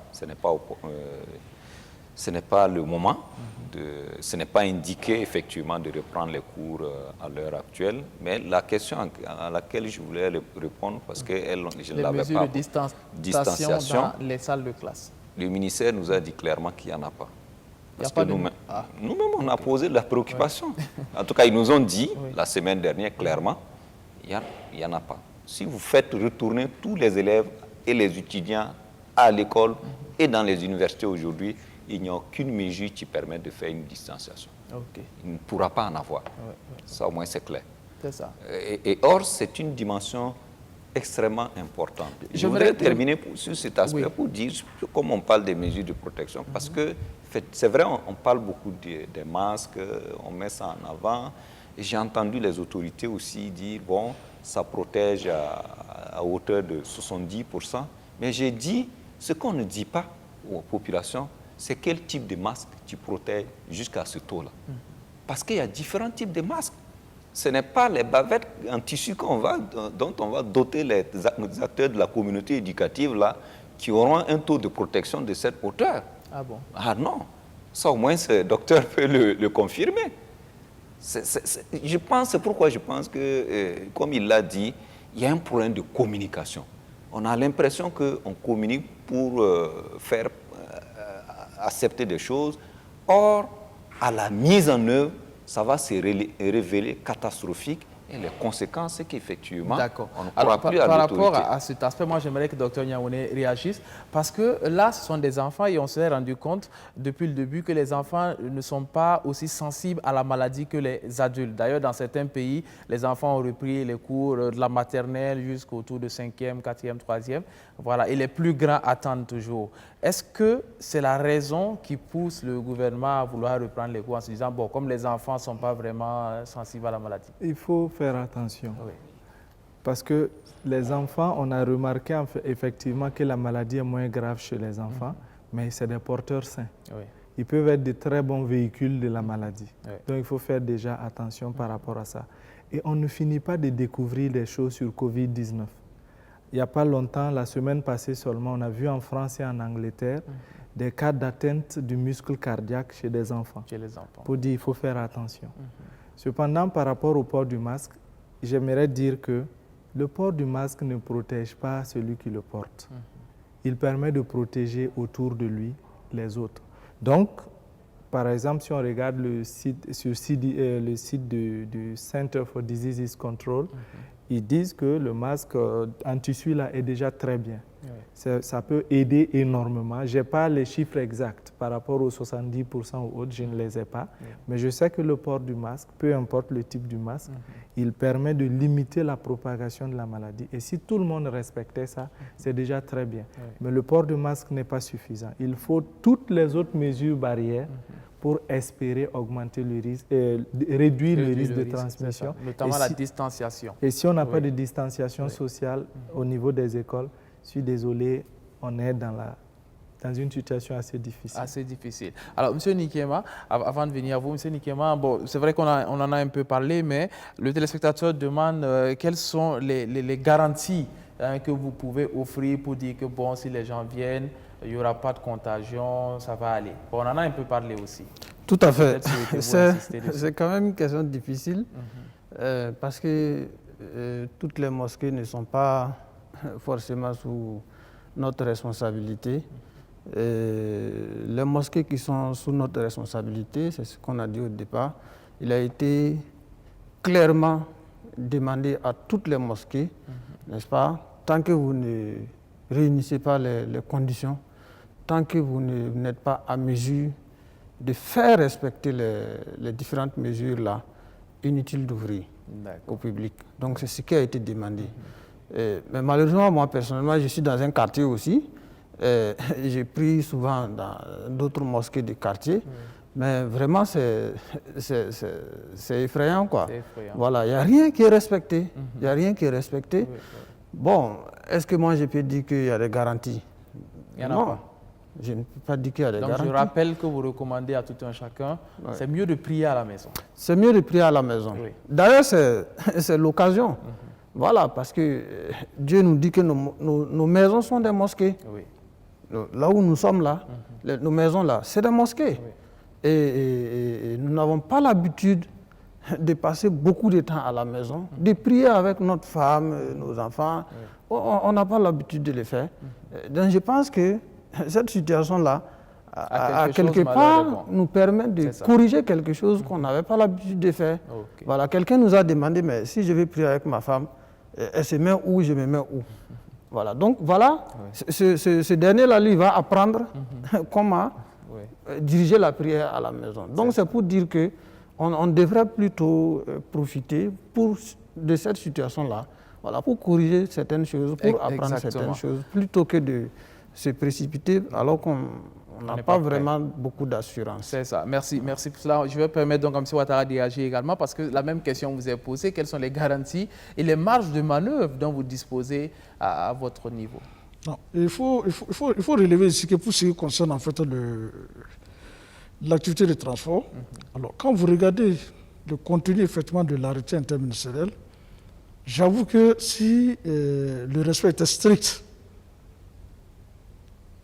le transport, effectivement, l'activité de transport, en fait, j'allais dire, qui a permis effectivement au virus de passer en fait d'une localité à une autre, aujourd'hui, là, en fait, ne serait plus vu comme étant en fait le vecteur en fait du virus, la pandémie. Mais la réalité aussi, en fait, moi, je ne voudrais pas sur ces plateaux-là inciter effectivement, j'allais dire, les forces de sécurité et de défense qui ont été investies effectivement, j'allais dans cette mission de répression, vraiment d'aller dans une certaine forme en fait de barbarie contre vraiment en fait voilà nos membres. Mais j'ai envie de dire aussi en fait que tant qu'il n'y a pas vraiment, il faut passer par là. Oui, il faut passer par là. Parce sinon, quand vous regardez le protocole, il y a de fortes amendes. Il y a de fortes amendes. Voilà, vous me donnez l'occasion même de parler en fait des amendes. Est-ce que vous savez que dans l'arrêté en fait interministériel, il est dit qu'un véhicule, d'accord, intercepté, où on se rend compte effectivement qu'il y a un seul passager en fait qui n'a pas porté de masque. Non seulement le véhicule est stoppé et envoyé en fourrière, mais le conducteur même en fait peut faire l'objet en fait d'emprisonnement. Et le promoteur, son patron, le transporteur, est civilement responsable en fait de la violation en fait de la mesure.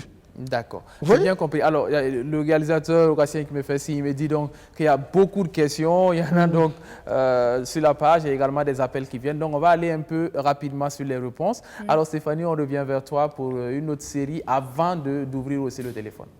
D'accord, donc une autre série de questions. On a Abdoul Hamid Yankine. J'aimerais savoir quel est le lieu de contamination par excellence entre les marchés, le transport et les mosquées. Ensuite, on a Madi Willy qui aimerait savoir quel a été l'apport du couvre-feu pour empêcher la propagation de la maladie. Nous avons Télécom Crackers, donc c'est un peu dans la même logique. Il aimerait bien savoir, maintenant que les marchés sont ouverts, est-ce que le couvre-feu a encore son sens? Et Lazare Sokundo, bonsoir le plateau, je m'adresse au SG du FSINTER. Est-ce que l'union syndicale est prête pour la réouverture des classes du moment où certains agents ont vu leur salaire suspendu pour les mois de mars et avril? D'accord. C'est une grande question. Alors, on va commencer par vous, docteur Niaoune. Dites-nous, alors, parmi les différents lieux, que ce soit mosquée, marché, gare, c'est où que les contagions sont le plus fréquents ou le plus risqués? Je me dis que partout, c'est la même chose. Oui. C'est la même chose. Parce que, justement, les gens disent qu'ils vont respecter, mais dès qu'on ouvre, dès qu'on permet, c'est fini.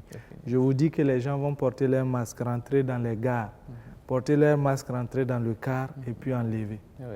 Vous pouvez en être sûr, j'ai dit ça sur ce plateau, vous allez le constater. Mais si peut-être vous travaillez avec des volontaires, je profite peut-être vous dire de l'ancien clin d'œil au programme national de volontariat, pour que des volontaires puissent voyager avec les transporteurs, et donc être comme des gendarmes. Ils sont dans le véhicule pour aider au contrôle, à rappeler aux gens. Et chaque voyage, ils font leur rapport. Peut-être que ça peut aider au respect des mesures. Sinon, il ne faut pas dire que tel endroit... Non, c'est la même chose en fait. Okay. Alors, et des gens commettent l'erreur de dire que dans les mosquées, on ne passe pas plus de 10 minutes et que donc c'est largement suffisant puisque pour être personne contact, il y a quand même la notion de passer un certain nombre de temps. Mais comme je l'ai dit, pendant le soujoud, vous parlez, etc., vous pouvez laisser des sécrétions là-bas qui peuvent permettre de faire la contagion. Et même quand les gens viennent à la mosquée pour faire les ablutions. Donc peut-être que pour réduire tout ça, il faut que les gens fassent les ablutions avant d'arriver à la mosquée. Et que quand même, ils amènent leur tapis, etc. Bon, et ils sont mieux placés pour expliquer comment il faut faire. En tout cas, ce n'est pas simple, ce n'est pas une situation assez simple. Je reste avec vous. Alors, quel est l'apport du couvre-feu dans la lutte contre le Covid-19? Il faut demander, la question nous amène à dire qu'est-ce que le couvre-feu empêche de faire. C'est ça. C'est les maquis à la descente, c'est les boîtes de nuit, les regroupements et les festivités qui sont de grandes sources de propagation de la maladie. Et moi, je pense, j'allais être foncièrement contre même l'ouverture des marchés s'il n'y avait pas cette dimension socio-économique derrière. Mais quelle est la dimension? On va me dire que les vendeurs de maquis et les travailleurs ont de l'argent dedans, etc. Mais il faut faire vraiment attention. Ça peut se faire peut-être dans la journée. Et la principale raison, c'est que ça réduit les festivités et autres qui donc vont réduire la propagation. D'accord. Voilà. Du coup, ça répond à la question suivante. Pourquoi le couvre-feu si les marchés sont ouverts? Ça n'a pas de rapport. Oui. Et en plus, au marché, malgré tout, il y a quand même un certain nombre de règlements autour. Ça va être difficile de faire ça dans les maquis et dans les boîtes de nuit. Mais au marché, si les choses sont bien organisées, je pense et j'espère qu'après Covid-19, les marchés seront, ça veut dire les marchés, on va mettre un système de sorte que les marchés soient intégrés complètement dans le processus de promotion de santé. Je pourrais expliquer dans une autre émission peut-être, mais il faut que ce soit comme ça. Et les marchés doivent être intégrés et ça peut réduire énormément.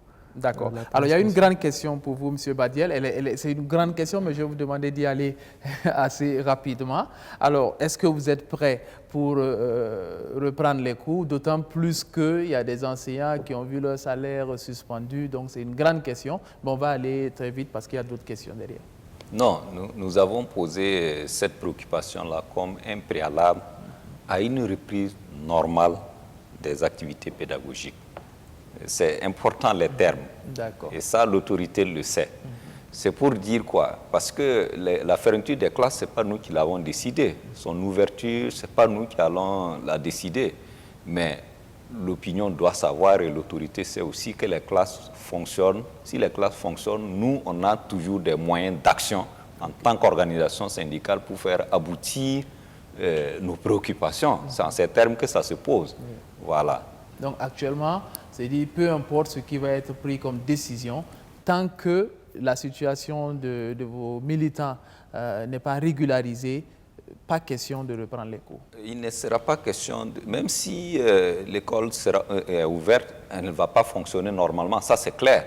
Parce que vous avez des centaines d'enseignants qui sont dans une situation où ils n'ont pas effectivement eu leur salaire en mars, d'autres c'est au mois d'avril.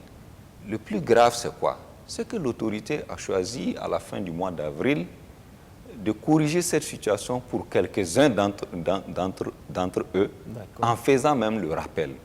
Vous voyez? C'est-à-dire qu'on est rentré dans une logique de division, d'opposition des travailleurs. Donc, et dans ces conditions-là... On comprend que vous n'êtes pas satisfait jusque-là. C'est clair, la sérénité ne peut même pas être au niveau de ces gens-là pour une reprise normale. D'accord, d'accord. Monsieur Ouattara, vraiment en une petite minute, et on repart pour d'autres questions. Alors, c'était pour juste en fait apporter une information à Dr Yandi. La proposition qu'il vient de faire là, nous l'avons déjà même en fait implémentée. Vous voyez en fait même... Vous parlez des volontaires. Oui, les volontaires. Vous voyez les gilets que je porte? La structure, en fait, la fête des transporteurs du Burkina Faso, dont je suis le premier vice-président, a lancé même en fait le 9 du mois dernier une campagne d'éducation sanitaire de prévention du Covid-19 au niveau de Ouaga Inter et au poste de péage en fait entre Zorgo et Ouagadougou. Et cette activité s'est étendue en fait, sur l'ensemble des péages du Burkina Faso, les postes de contrôle en fait, frontaliers et même en fait, les ports secs. Au jour d'aujourd'hui, il y a en fait la COURAF, la coalition en fait, des associations, et des réseaux et associations peut-être de lutte contre la pandémie du VIH, les maladies infectieuses, avec même l'ADAPMI, qui est également en fait une association d'assistance des maladies infectieuses, ont pris le relais en fait de cette activité et le Conseil des transporteurs en fait, soutient cette initiative. Des cas.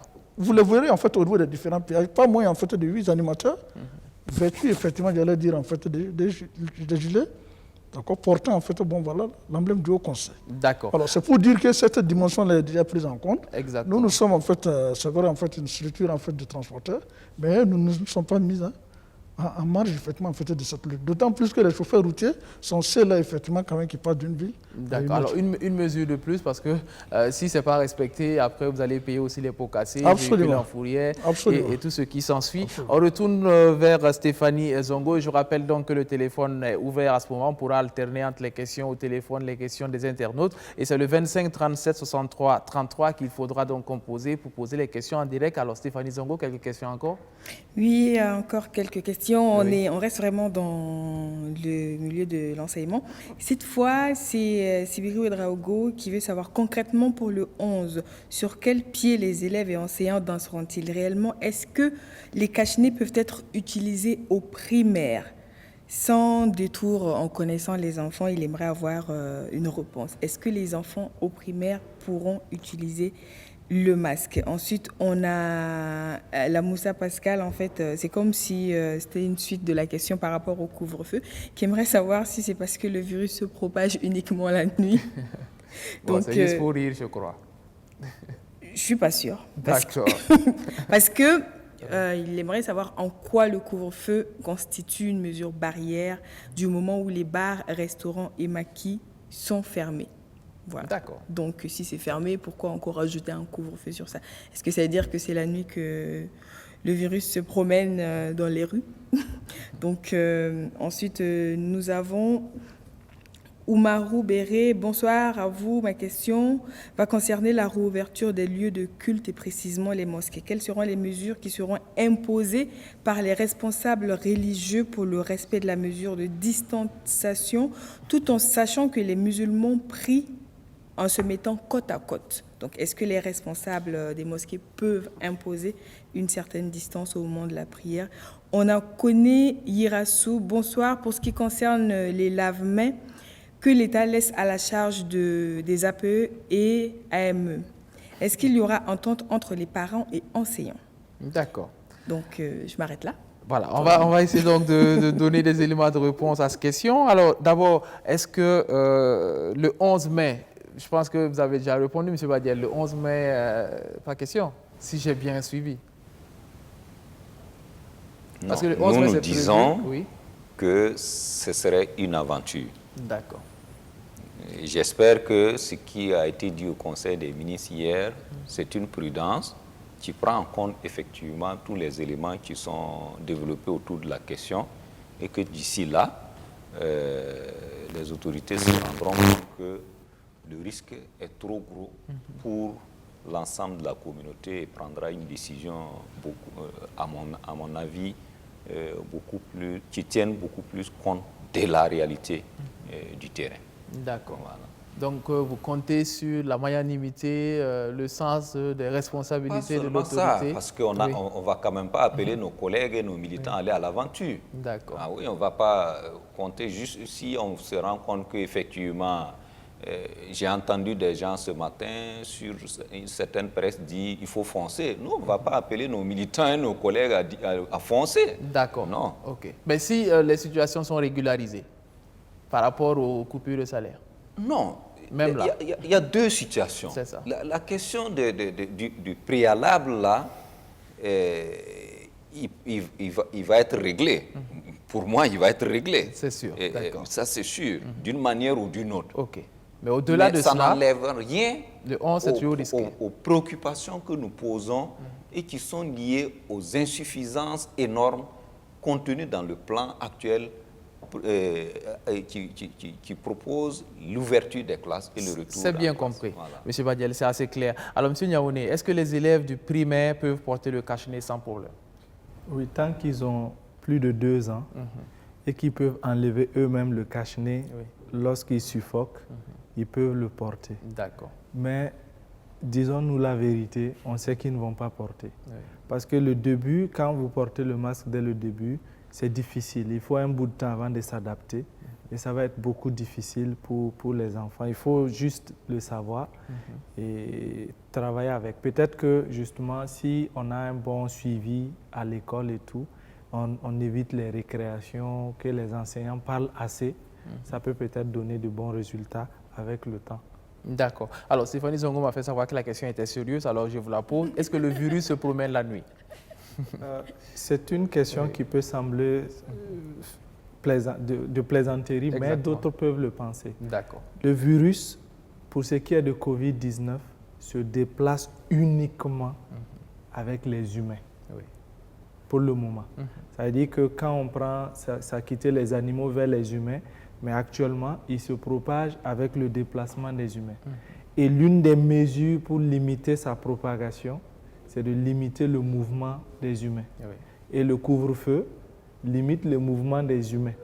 Parce que même si on ferme les maquis et les bars, il y a des gens qui sortent la nuit, mais ce n'est pas dans les maquis et dans les bars qu'ils vont. D'accord? Et on peut fermer les maquis et les bars et les gens vont s'asseoir au bord du maquis. On va venir, non, c'est fermé. Nous, on est juste assis au bord du goudron. Qu'est-ce que vous allez faire? Et donc, c'est pour éviter tout ça qu'on a fait le couvre-feu. C'est ça. Et ça se justifie. Ça se justifie largement. D'accord. Alors, chez les musulmans, M. Nikiema, est-ce que c'est obligé de prier serré? Parce que c'est vrai aussi qu'on a entendu qu'il fallait que les orteils se touchent. Bon, aujourd'hui, on a la chance de vous avoir. Éclairez-nous là-dessus. C'est vrai. Oui. Effectivement, cette question est revenue à plusieurs reprises. Mais il faut le dire, en islam, il y a des conditions de validité de la prière. D'accord. Alors, parmi les conditions pour qu'une prière soit valide, en fait, je vais renverser la question, quoi. D'accord. Alors, je reviens à vous tout à l'heure pour la réponse, mais on va prendre Ouedraogo Mahamadi au téléphone, qui a une question. Alors, Ouedraogo Mahamadi, bonsoir. Oui, bonsoir, monsieur. Oui, bienvenue à vous. D'où nous appelez-vous? Je vous appelle de Ouagadougou. D'accord, très bien. Vous avez une question? Bon, c'est juste pour dire merci à BFM pour cette initiative. D'accord. Et voilà, mes propos vont à l'endroit du représentant du CICI. Et vraiment, je l'encourage dans sa logique qui dit aux gens d'encourager les gens de rester à la maison pour prier là. D'accord. Voilà, je l'encourage vraiment, je leur dis vraiment de travailler à être beaucoup plus audible. D'accord. Parce qu'il y a des fidèles qui croient que le fait de prier à la maison, ça n'exauce pas la prière. Donc j'aimerais qu'il soit beaucoup plus audible pour faire comprendre aux gens que même à la maison, on peut prier et puis la prière sera exaucée. D'accord. Voilà. C'est bien compris. Merci beaucoup, M. Ouedraogo Mahamadi. Voilà, vous pouvez faire comme lui, 25 37 63 33, c'est donc le code d'accès. Alors, je reviens à vous. Donc, vous étiez en train de nous expliquer par rapport à cette Alors, donc, je disais que je vais renverser la question.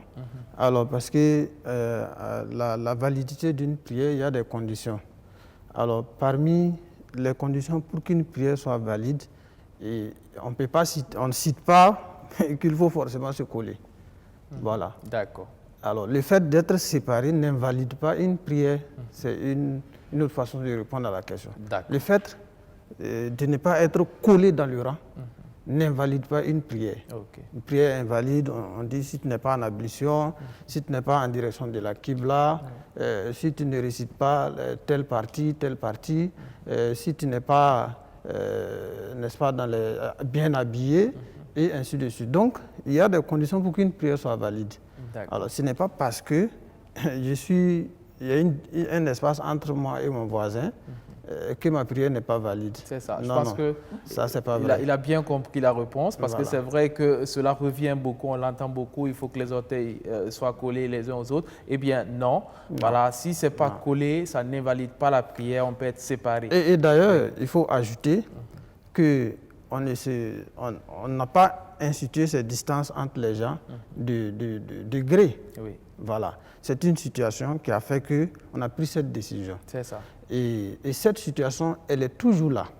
Personne ne peut nous dire aujourd'hui que la situation, c'est fini. C'est ça. Voilà. Et en islam, je l'ai dit tout à l'heure, le principe de protéger la vie là, c'est le premier principe de la loi en islam. Okay. Et donc tout ce qu'on fait pour protéger une vie, elle est considérée comme correcte en islam, pour protéger une vie.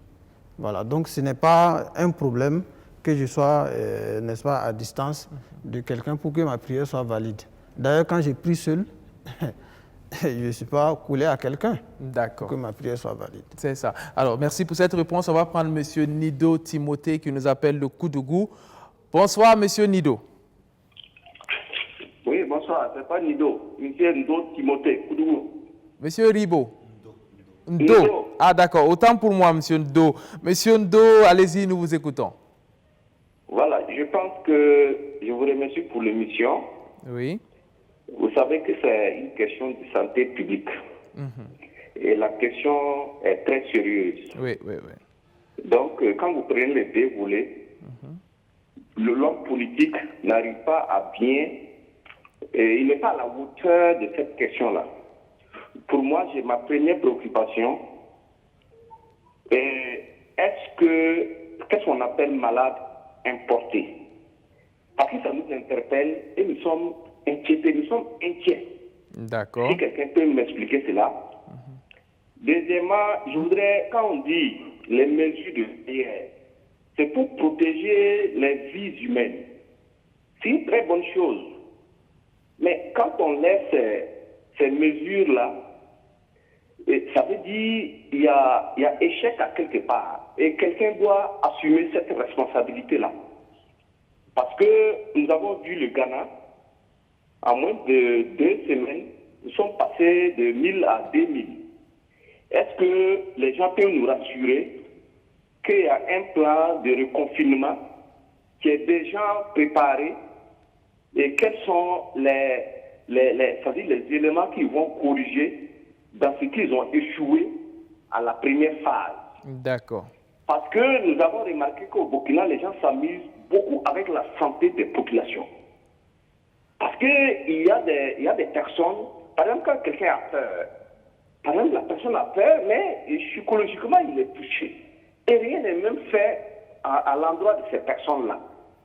Bon, même s'il y a des communes qui n'ont pas eu encore la maladie, mais il y a des gens, tu vis des séquelles de la peur et psychologiquement, ils doivent être suivis. Qu'est-ce qu'il faut faire? D'accord. Je vous remercie. Je vous en prie, Monsieur Ndo. Merci donc pour ces questions venues de Koudougou. Alors, docteur Niaoné, dites-nous, quand on dit malade importé, ça fait référence à quoi? En fait, importé, ça veut dire simplement que on pense que l'infection, la contagion a eu lieu hors de la zone. Okay. Et pour le cas justement des Burkinabés d'hier, je crois, des résultats d'hier, il m'a semblé que c'est des Burkinabés, des ressortissants du Niger et de la Turquie qui sont rentrés et qui, après les examens pendant leur quarantaine, on a vu qu'ils avaient les résultats positifs. Et si vous regardez le trajet et tout, ils n'ont pas pu être en contact avec des gens au Burkina qui leur ont donné la maladie. C'est pourquoi on dit que c'est une maladie importée. Mais je tiens à préciser que j'ai entendu quelqu'un parmi ceux qui avaient les résultats positifs dire que non, les résultats ne sont pas vrais parce qu'au Niger, ils avaient été testés négatifs et qu'ils ne comprennent pas. En réalité, tu peux être testé négatif au Niger et arriver au Burkina, on te teste, tu es positif parce que le temps entre la contagion et le moment où on a fait le test était insuffisant pour que vous ayez les résultats positifs. Et c'est quand tu es arrivé ici que ça devient positif. Voilà. C'est logique. Alors, est-ce qu'il y a un plan de reconfinement? C'est l'une des questions également de M. Ndo. Je n'en ai aucune idée. Mais je voudrais quand même dire que quand on dit que la politique n'est pas à la hauteur, il faut faire attention. Peut-être qu'il fait allusion aux hommes politiques et autres. Sinon, la politique est une dimension indispensable à la question de santé. C'est la sphère décisionnelle. C'est là-bas que les stratégies se définissent. C'est là-bas que les stratégies s'appliquent et on ne peut pas s'amuser avec. Oui. Elle doit cependant être éclairée par la science, sinon on navigue à vue et ça peut être très grave. D'accord. Alors, toutes ces questions sont des questions de santé, alors on reste avec vous. Il a parlé de la peur. Alors, la peur qui est en soi aussi une maladie. Oui, alors c'est une dimension qui, à mon avis, est assez négligée dans la réponse qu'on donne à Covid-19 au Burkina. J'ai vu des malades qui ont vraiment, c'était terrible. Quand vous écoutez dans les médias, il y a des malades qui vous ont dit que pendant leur séjour, ils ont craqué, ils ont voulu même quitter le centre. Oui. Ça veut dire qu'ils n'ont pas un soutien psychologique assez important. Même pour appeler quelqu'un à aller le tester, on doit faire du counseling, préparer l'esprit, et expliquer à la personne, voici les résultats possibles et voici ce qui peut suivre. Quand on l'appelle pour donner les résultats, c'est pareil. On ne peut pas appeler, on dit, monsieur, votre résultat est positif. Ça peut créer beaucoup de choses. Exactement. Et donc, il faut donc qu'on fasse appel d'une façon très urgente à tous les spécialistes de psychologie pour qu'ils s'associent. Je me dis que c'est déjà fait, mais à mon avis, ce n'est pas suffisant. Il faut encore étoffer, voilà, et communiquer assez dans le pays pour que les gens soient rassurés. Covid-19 est une maladie bénigne en général. Oui. Il y a des cas particuliers où ça devient assez grave. Il faut communiquer simplement sur la maladie, parce que si on utilise la stratégie de la peur, c'est l'effet inverse. Bon, je vais m'arrêter là. Voilà. Ça marche. Alors, on prend Rwamba. Monsieur Rwamba, André nous appelle de 5C. Bonsoir, monsieur Rwamba. Oui, bonsoir. Alors, bienvenue à vous. Nous vous écoutons, monsieur Rwamba.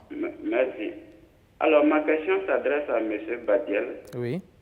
Alors, on se rappelle qu'on a fermé les lycées et écoles à 7 cas. Aujourd'hui, nous sommes à plus de 600.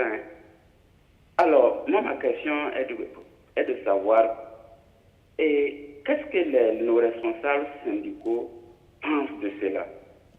Parce que c'est vrai qu'on veut sauver l'année, mais après sauvetage de l'année, on risque même de ne pas avoir un enseignant ou des élèves même l'année prochaine parce qu'on sait ce que M. Covid fait. Ça terrasse tout sur son passage. À cette occasion, on peut fermer. Pourquoi ouvrir les écoles à plus de 100 cas maintenant? Alors, ils ont eu une rencontre avec le ministre. Est-ce qu'ils ont eu à parler de ça au ministre? Voilà, merci beaucoup. Je vous en prie, monsieur Rwamba. Merci beaucoup à vous. Excellente soirée. Alors, la question vous est adressée directement. Bon, c'est vrai que vous en avez un peu parlé déjà, mais revenez peut-être sur les mesures. Vous nous dites que vous n'allez pas laisser les agents aller le 11. Oui, déjà pour répondre à sa question, je voudrais le rassurer que nous avons écrit au ministère le 13 mars pour nous inquiéter, analyser les éléments du plan qui nous ont communiqués à l'époque. Et il y a 2 jours également, nous avons fait une déclaration qui analyse également le plan qui a été adopté en Conseil des ministres, le dernier plan. Et je voudrais ouvrir la parenthèse pour noter que nous avons relevé que c'est un plan qui ne concerne qu'un pan du système éducatif, le MENA-PLN. Il ne prend pas en compte l'enseignement supérieur et la recherche. Or, la réponse doit être globale, elle doit être holistique. C'est tout ça qui nous amène à dire qu'il y a de la précipitation et qu'il convient effectivement de ne pas avancer de cette façon-là parce qu'il s'agit quand même de l'éducation. Maintenant, bon, une fois que nous on pose ces préoccupations, c'est à l'autorité d'en tenir compte et d'en tirer et de prendre les mesures. Si ça ne l'est pas, bon, nous, ce que nous faisons, c'est d'en tirer les conséquences en appelant, et c'est ce que nous faisons depuis hier, nos structures et nos camarades sur le terrain sont en train d'exiger que les mesures appropriées soient prises d'abord et remplies avant qu'on ne parle d'une éventuelle ouverture des classes. Voilà. Ça veut dire que moi, si je traduis ce que vous dites en français simple, ça veut dire qu'en l'état, le 11, vous ne reprenez pas les cours. Je ne dirais pas comme ça. D'accord. Je ne dirais pas comme ça. Oui. Ça va dépendre. Comme j'ai dit, je pense que tout ce qui est dit, tout ce qui est développé amènera l'autorité effectivement, certainement, à revoir la copie. D'accord. Maintenant, si elle n'est pas revue, j'ai dit, ce n'est pas nous qui décidons qu'une rentrée a lieu. Maintenant, si elle a lieu, nous allons agir là-dedans, conformément à ce que nous avons comme moyen d'action. C'est bien compris. Voilà. Alors, on va prendre un autre téléspectateur. Il s'agit de M. Traoré qui nous appelle de Bobo Dioulasso. Bonsoir, M. Traoré. Bonsoir. Et bienvenue à vous. Nous vous écoutons, M. Traoré. Eh bien, merci pour l'émission BF1. D'accord. Alors, je viens loin de soutenir M. Patel, le secrétaire général du syndicat des enseignants. Oui. Et il n'a pas besoin de soutien, hein, il n'est pas attaqué. Allô? Oui, allez-y. Voilà, je dis loin de soutenir M. Badiel qui est là-bas avec vous. Ah, ok. Je souhaiterais en tout cas qu'on reporte la rentrée scolaire quand on sait qu'on a des classes de 120 élèves et plus. D'accord. On aurait pu attendre, voire aller vers la fin du mois de juillet 2020 pour reprendre les cours et amener l'année scolaire jusqu'en septembre pour les congés de vacances, qui sont d'ailleurs trop longs à mon avis. D'accord. Et c'est là, si les congés et si le Covid-19 recule. D'accord. À l'école, à notre temps, on partait en vacances à l'école primaire à partir du 15 juillet et on reprenait les cours le 1 octobre. Mais actuellement, à partir de mai, déjà, les enfants disent les maîtres ne viennent plus. Alors, pour ouvrir maintenant les classes d'examen, alors on peut faire rentrer les classes d'examen en occupant presque la moitié des salles et ensuite les classes intermédiaires viendront à la fin du mois de mars. Parce que pour moi, les élèves sont déjà en vacances. Dans la période des vacances peut être prise pour les cours aussi, en faisant comme ça, l'année scolaire ne va pas être invalidée. D'accord. Et bien sûr, si les syndicalistes ne profitent pas aussi pour prendre en otage par leurs revendications intempestives. Bon, pour terminer, je vais dire, quant aux mosquées, vraiment, je m'excuse auprès des musulmans, mais c'est mieux de les fermer actuellement, parce que ce que je vois ici à Bobo, c'est vraiment l'herbe. Rien n'est respecté. D'accord. Ainsi qu'au marché des fruits. Et pour terminer maintenant, pour les transporteurs là, ce n'est pas la peine d'arrêter un cas. Si quelqu'un n'a pas de masque, parce que tous les Burkinabés sont indisciplinés maintenant, c'est ce dernier, il faut sanctionner le transporteur. Le conducteur ne fait que conduire. Alors vous avez des récalcitrants, vous leur dites, ne faites pas ça. Actuellement, à Bobo, quand vous dites, les gens vous disent non, au cinéma, c'est du cinéma que la maladie n'existe pas. C'est ça. Si les Chinois ont dit, je ne sais pas c'est quelle compréhension, mais vraiment c'est de l'indiscipline totale. D'accord. Donc c'est aux autorités vraiment de sanctionner souvent il faut mélanger le bâton et les carottes. Et je vous remercie. Je vous en prie. Merci à vous, Monsieur Traoré. Il n'y a pas de question véritablement. Hein. C'était juste des remarques. Oui, je vois que vous souhaitez réagir, M. Ouattara. Allez-y. Non? Alors, donc, M. Badiel, allez-y. Oui, sauf pour dire à M. Ouattara que nous, on ne prend jamais les années en otage. Les gens oublient que, bon, c'est d'abord notre métier et c'est avec plaisir qu'on l'exerce. Et de plus, on a nos enfants dedans. On ne travaille jamais à prendre une année en otage, mais on a des revendications comme tous les travailleurs dans tous les secteurs d'activité. Et les actions, les moyens syndicaux sont connus. Du reste, s'il n'y avait pas eu cette fermeture, la décision de fermeture prise par l'autorité, nous étions en action. Ça n'a pas attendu l'apparition du coronavirus au Burkina. Donc, ça n'a rien à voir, nos revendications et nos luttes n'ont rien à voir avec ça. Avec cette maladie, d'accord. Alors, on est presque au terme de l'émission. On va peut-être prendre une dernière question des internautes. quelques dernières questions. Alors, très rapidement.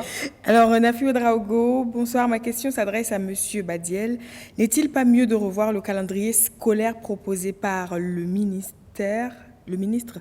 On a Yéna qui veut savoir. Je voudrais comprendre pourquoi le regroupement de 50 personnes est toujours interdit pendant que les marchés sont ouverts, les cultes reprennent, le transport aussi.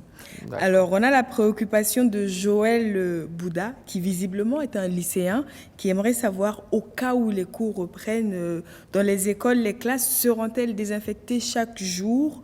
Puisque le lycée est un lieu public, les gens y sont présents à chaque instant, surtout que le nôtre n'est pas clôturé. Voilà sa préoccupation. Et Marcel Konaté qui aimerait savoir pourquoi les taximans sont passés de 300 à 500 francs. Alors on a Ali, l'économiste, qui aimerait savoir si les enseignants peuvent refuser si jamais il n'y a pas de respect des mesures barrières à la reprise des cours. Et nous avons la préoccupation de Alassane Ouedraogo qui veut savoir si les établissements seront dotés de thermomètres infrarouges. Et enfin, Ali, l'économiste, qui revient pour savoir ce qui est prévu pour les étudiants qui ont cours au-delà de 21h. D'accord, voilà, donc...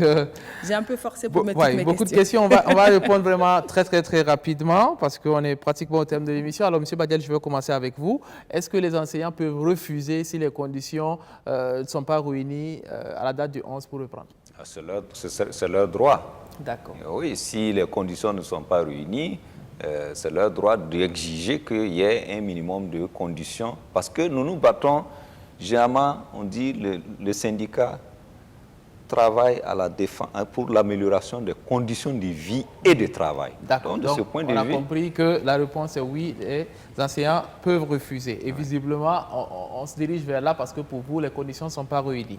Alors, autre question, est-ce que vous pouvez faire une proposition de calendrier scolaire? Est-ce que vous en avez fait une d'ailleurs, en réponse à ce que le gouvernement... J'ai dit, on ne nous a pas demandé de faire une proposition. Mais si... j'ai dit, si on nous invite autour d'une table avec d'autres partenaires, ça peut... Mais il y a toujours des possibilités. J'insiste pour dire que l'option actuelle n'est pas la seule option pour que l'année soit achevée. Ça, au moins, c'est clair. Ce n'est pas la seule option. OK. Alors, Dr Niaouni, pourquoi on continue de dire interdiction de se regrouper à 50 alors que les marchés sont ouverts et là, ils sont plus de 50 dans les marchés? Oui, les mosquées aussi. Mais ils sont pas. C'est vrai qu'ils sont à plus de 50 dans les marchés, mais par exemple, on dit de ne pas être à plus de 2 dans les boutiques, et les gens ne se regroupent pas en même temps au même endroit, à plus de 50 en fait, ou bien à 50 même, parce que les gens viennent dans les marchés, ils prennent ce qu'ils sont venus prendre et ils repartent. Et si on laissait, ce n'est pas seulement dans les mosquées et dans les marchés qu'on va voir des regroupements, mais on va voir tellement de regroupements, les matchs de football, les mariages, d'autres événements qui vont favoriser justement la propagation de la maladie. Donc il faut faire attention. Ok. Voilà. D'accord. Alors oui, M. Ouattara, vous souhaitez réagir? Oui. Voilà, pour revenir effectivement à la question du téléspectateur, et qui a également en fait, cité le transport comme étant aussi un aspect. Voilà, qui pose problème, d'accord? C'est vrai. Alors, je l'ai dit tantôt, en fait, au niveau en fait, du transport, il a été demandé en fait, d'organiser la fluidité. La fluidité, d'accord, au niveau, effectivement, j'allais dire, des terminaux en fait, d'embarquement et de débarquement. Ce qui fait que vous ne verrez plus en fait, bon, voilà, des passagers effectivement, agglutinés à l'entrée. C'est-à-dire dès qu'ils arrivent, il y a même en fait la prise de température à travers le thermoflash, de sorte que dès que la température est prise, en fait, le passager peut aller déjà dans le bus qui est aussi désinfecté. Lui-même, il s'est désinfecté effectivement, et, comment dirais-je, les mains, et il a porté en fait son cachet. Dans le bus, en fait, une fois là-bas, en fait, bon, il est moins quand même, j'allais dire, exposé. Par rapport en fait au précédent en fait téléspectateur qui avait souhaité effectivement qu'on sanctionne en fait, bon voilà, le passager indélicat. Oui. Alors on a voulu quand même en fait, je pense que bon voilà, au niveau gouvernemental, ils ont voulu quand même aller vers une sorte en fait de police de proximité. Qu'avant même en fait, bon voilà, que l'autorité policière ou en fait la gendarmerie ou la police en fait, bon voilà, intercepte en fait un bus pour se rendre compte qu'un passager effectivement, j'allais dire, est contrevenant, que même dans les bus, même à l'entrée, même que des passagers même puissent un peu s'élever contre effectivement le comportement en fait, indélicat. Et le convoyeur comme le chauffeur également, qui puissent même en fait exiger à tout moment sur le parcours effectivement, qui puissent exiger que tout passager effectivement en fait porte le casque. Comme il l'a dit, certains peuvent le porter et une fois dedans, ils enlèvent et puis bon, voilà. Donc, s'il y a vraiment cette sorte de police de proximité, voilà, je pense que bon, les mesures, en fait, les gestes barrières là seront respectés. D'accord. Alors, monsieur Nikema, on dit qu'à Bobo Dioulasso, les mesures ne sont pas du tout respectées dans les mosquées. Vous-même le disiez ici dans votre quartier. Et lui propose qu'on ferme carrément les mosquées. Il préfère qu'on ferme et qu'on attende. Comme il y a des autorités, oui. Vous n'êtes pas contre, visiblement? Non, pas forcément. Je l'ai dit, le principe, c'est que quand la vie de quelqu'un est menacée, il faut prendre une décision pour protéger cette vie-là. Et ça, nous sommes partants pour cela. Voilà, maintenant, tout ce qui tourne autour de ça, nous sommes partants pour, n'est-ce pas, appliquer tout ce qu'il faut, voilà, pour que la situation soit sous contrôle. Voilà, donc je ne suis pas contre une décision de l'autorité. Je pense que l'autorité sait ce qu'il y a, certainement. Bon, nous constatons seulement dans nos mosquées ce qui se passe. Et je pense qu'on a attiré un peu l'attention des uns et des autres, c'est bien compris. Alors, on a le dernier téléspectateur, Ali Ouedraogo Wenceslas, qui nous appelle de Kaya. Bonsoir, monsieur Ouedraogo. Oui, bonsoir, le plateau. Voilà, bienvenue à vous, nous vous écoutons. Merci. Comme je disais, je suis Wenceslas Ouedraogo à Kaya. D'accord. Voilà, et je voulais juste donner mon point de vue par rapport au thème de notre débat. D'accord, on va y aller rapidement. Il n'y a pas de souci. Je suis instituteur et je sais que ce n'est pas simple vraiment la reprise. Mais ce que je constate ici est que, bon, excusez-moi, mais moi je pense qu'il y a un peu de la comédie là-dessus parce que tous ceux qui sont vraiment des vrais pratiquants dans une classe, par exemple, de 100 élèves, et sans même se cacher, vous voyez comment peut passer le message, c'est tellement compliqué. Et quand on nous dit qu'on va nous donner des cachets pour une classe à peu près de 100 élèves, et bon, je me demande concrètement, est-ce qu'on a imaginé comment ça va se passer? Ça, c'est un. Et ma deuxième préoccupation est que, écoutant vraiment notre cher ministre, je sens qu'il y a beaucoup de choses qu'il néglige et qu'il ignore. Et que je pense qu'en réalité, il est en train de faire, entre guillemets, pour moi, de la comédie. Parce qu'il y a d'autres problèmes dans l'éducation qu'il fallait d'abord régler. D'accord. Si vous suspendez, par exemple, des salaires des gens, et vous ne prenez pas ça comme un problème. Okay. Votre souci, c'est comment faire pour reprendre. Tout le monde veut qu'en fait, l'année ne soit pas blanche. Tout le monde le soucie aujourd'hui, parce que, comme on le dit, les enseignants aujourd'hui sont en même temps les parents d'élèves. Mais quand vous oubliez les vrais problèmes cruciaux et du coup, vous focalisez sur comment faire pour que l'année... Vous rappelez quand même qu'il n'y a pas assez longtemps, on nous avait demandé à ce qu'on fasse des cotisations, même au niveau de la maternelle. Alors, M. Ouedraogo, on a bien compris votre propos, rassurez-vous. Oui. Voilà, seulement on est pris par le temps, on va vous dire grandement merci. Il n'y a pas de souci. Voilà. Très ravi vraiment de participer. Et d'ailleurs, félicitations aussi parce qu'on n'a pas eu de coupure de courant. On a pu vous suivre vraiment. Tant mieux. Merci beaucoup à vous, M. Ouedraogo. Voilà, excellente soirée. Alors, donc, on est pratiquement au terme de l'émission. Alors, Stéphanie Zongo, on va remercier tous ceux qui ont participé. Ils sont très nombreux. On n'a pas pu répondre à toutes les questions. Alors, c'est vrai qu'aujourd'hui, on a eu beaucoup de questions et de réactions qui se recoupaient, mais il y a quand même pas mal eu de réactions. On tient à dire un grand merci à toutes ces personnes-là qui ont pris de leur temps, qui ont mis un petit commentaire aujourd'hui et qui ont participé à cette émission-là. Et pour les questions qui n'ont pas trouvé de réponse, on va essayer de gérer ça dans la semaine. D'accord. Alors moi, j'aimerais pour terminer, donc, vous permettre à vous, M. Nikema, de dire un mot aux fidèles parce que vous en avez parlé. Et vraiment, en quelques secondes, moi, j'aimerais que vous vous adressiez à eux. C'est très important. Alors moi, j'aimerais dire à ceux qui fréquentent les mosquées, chacun est responsable quelque part de sa propre vie.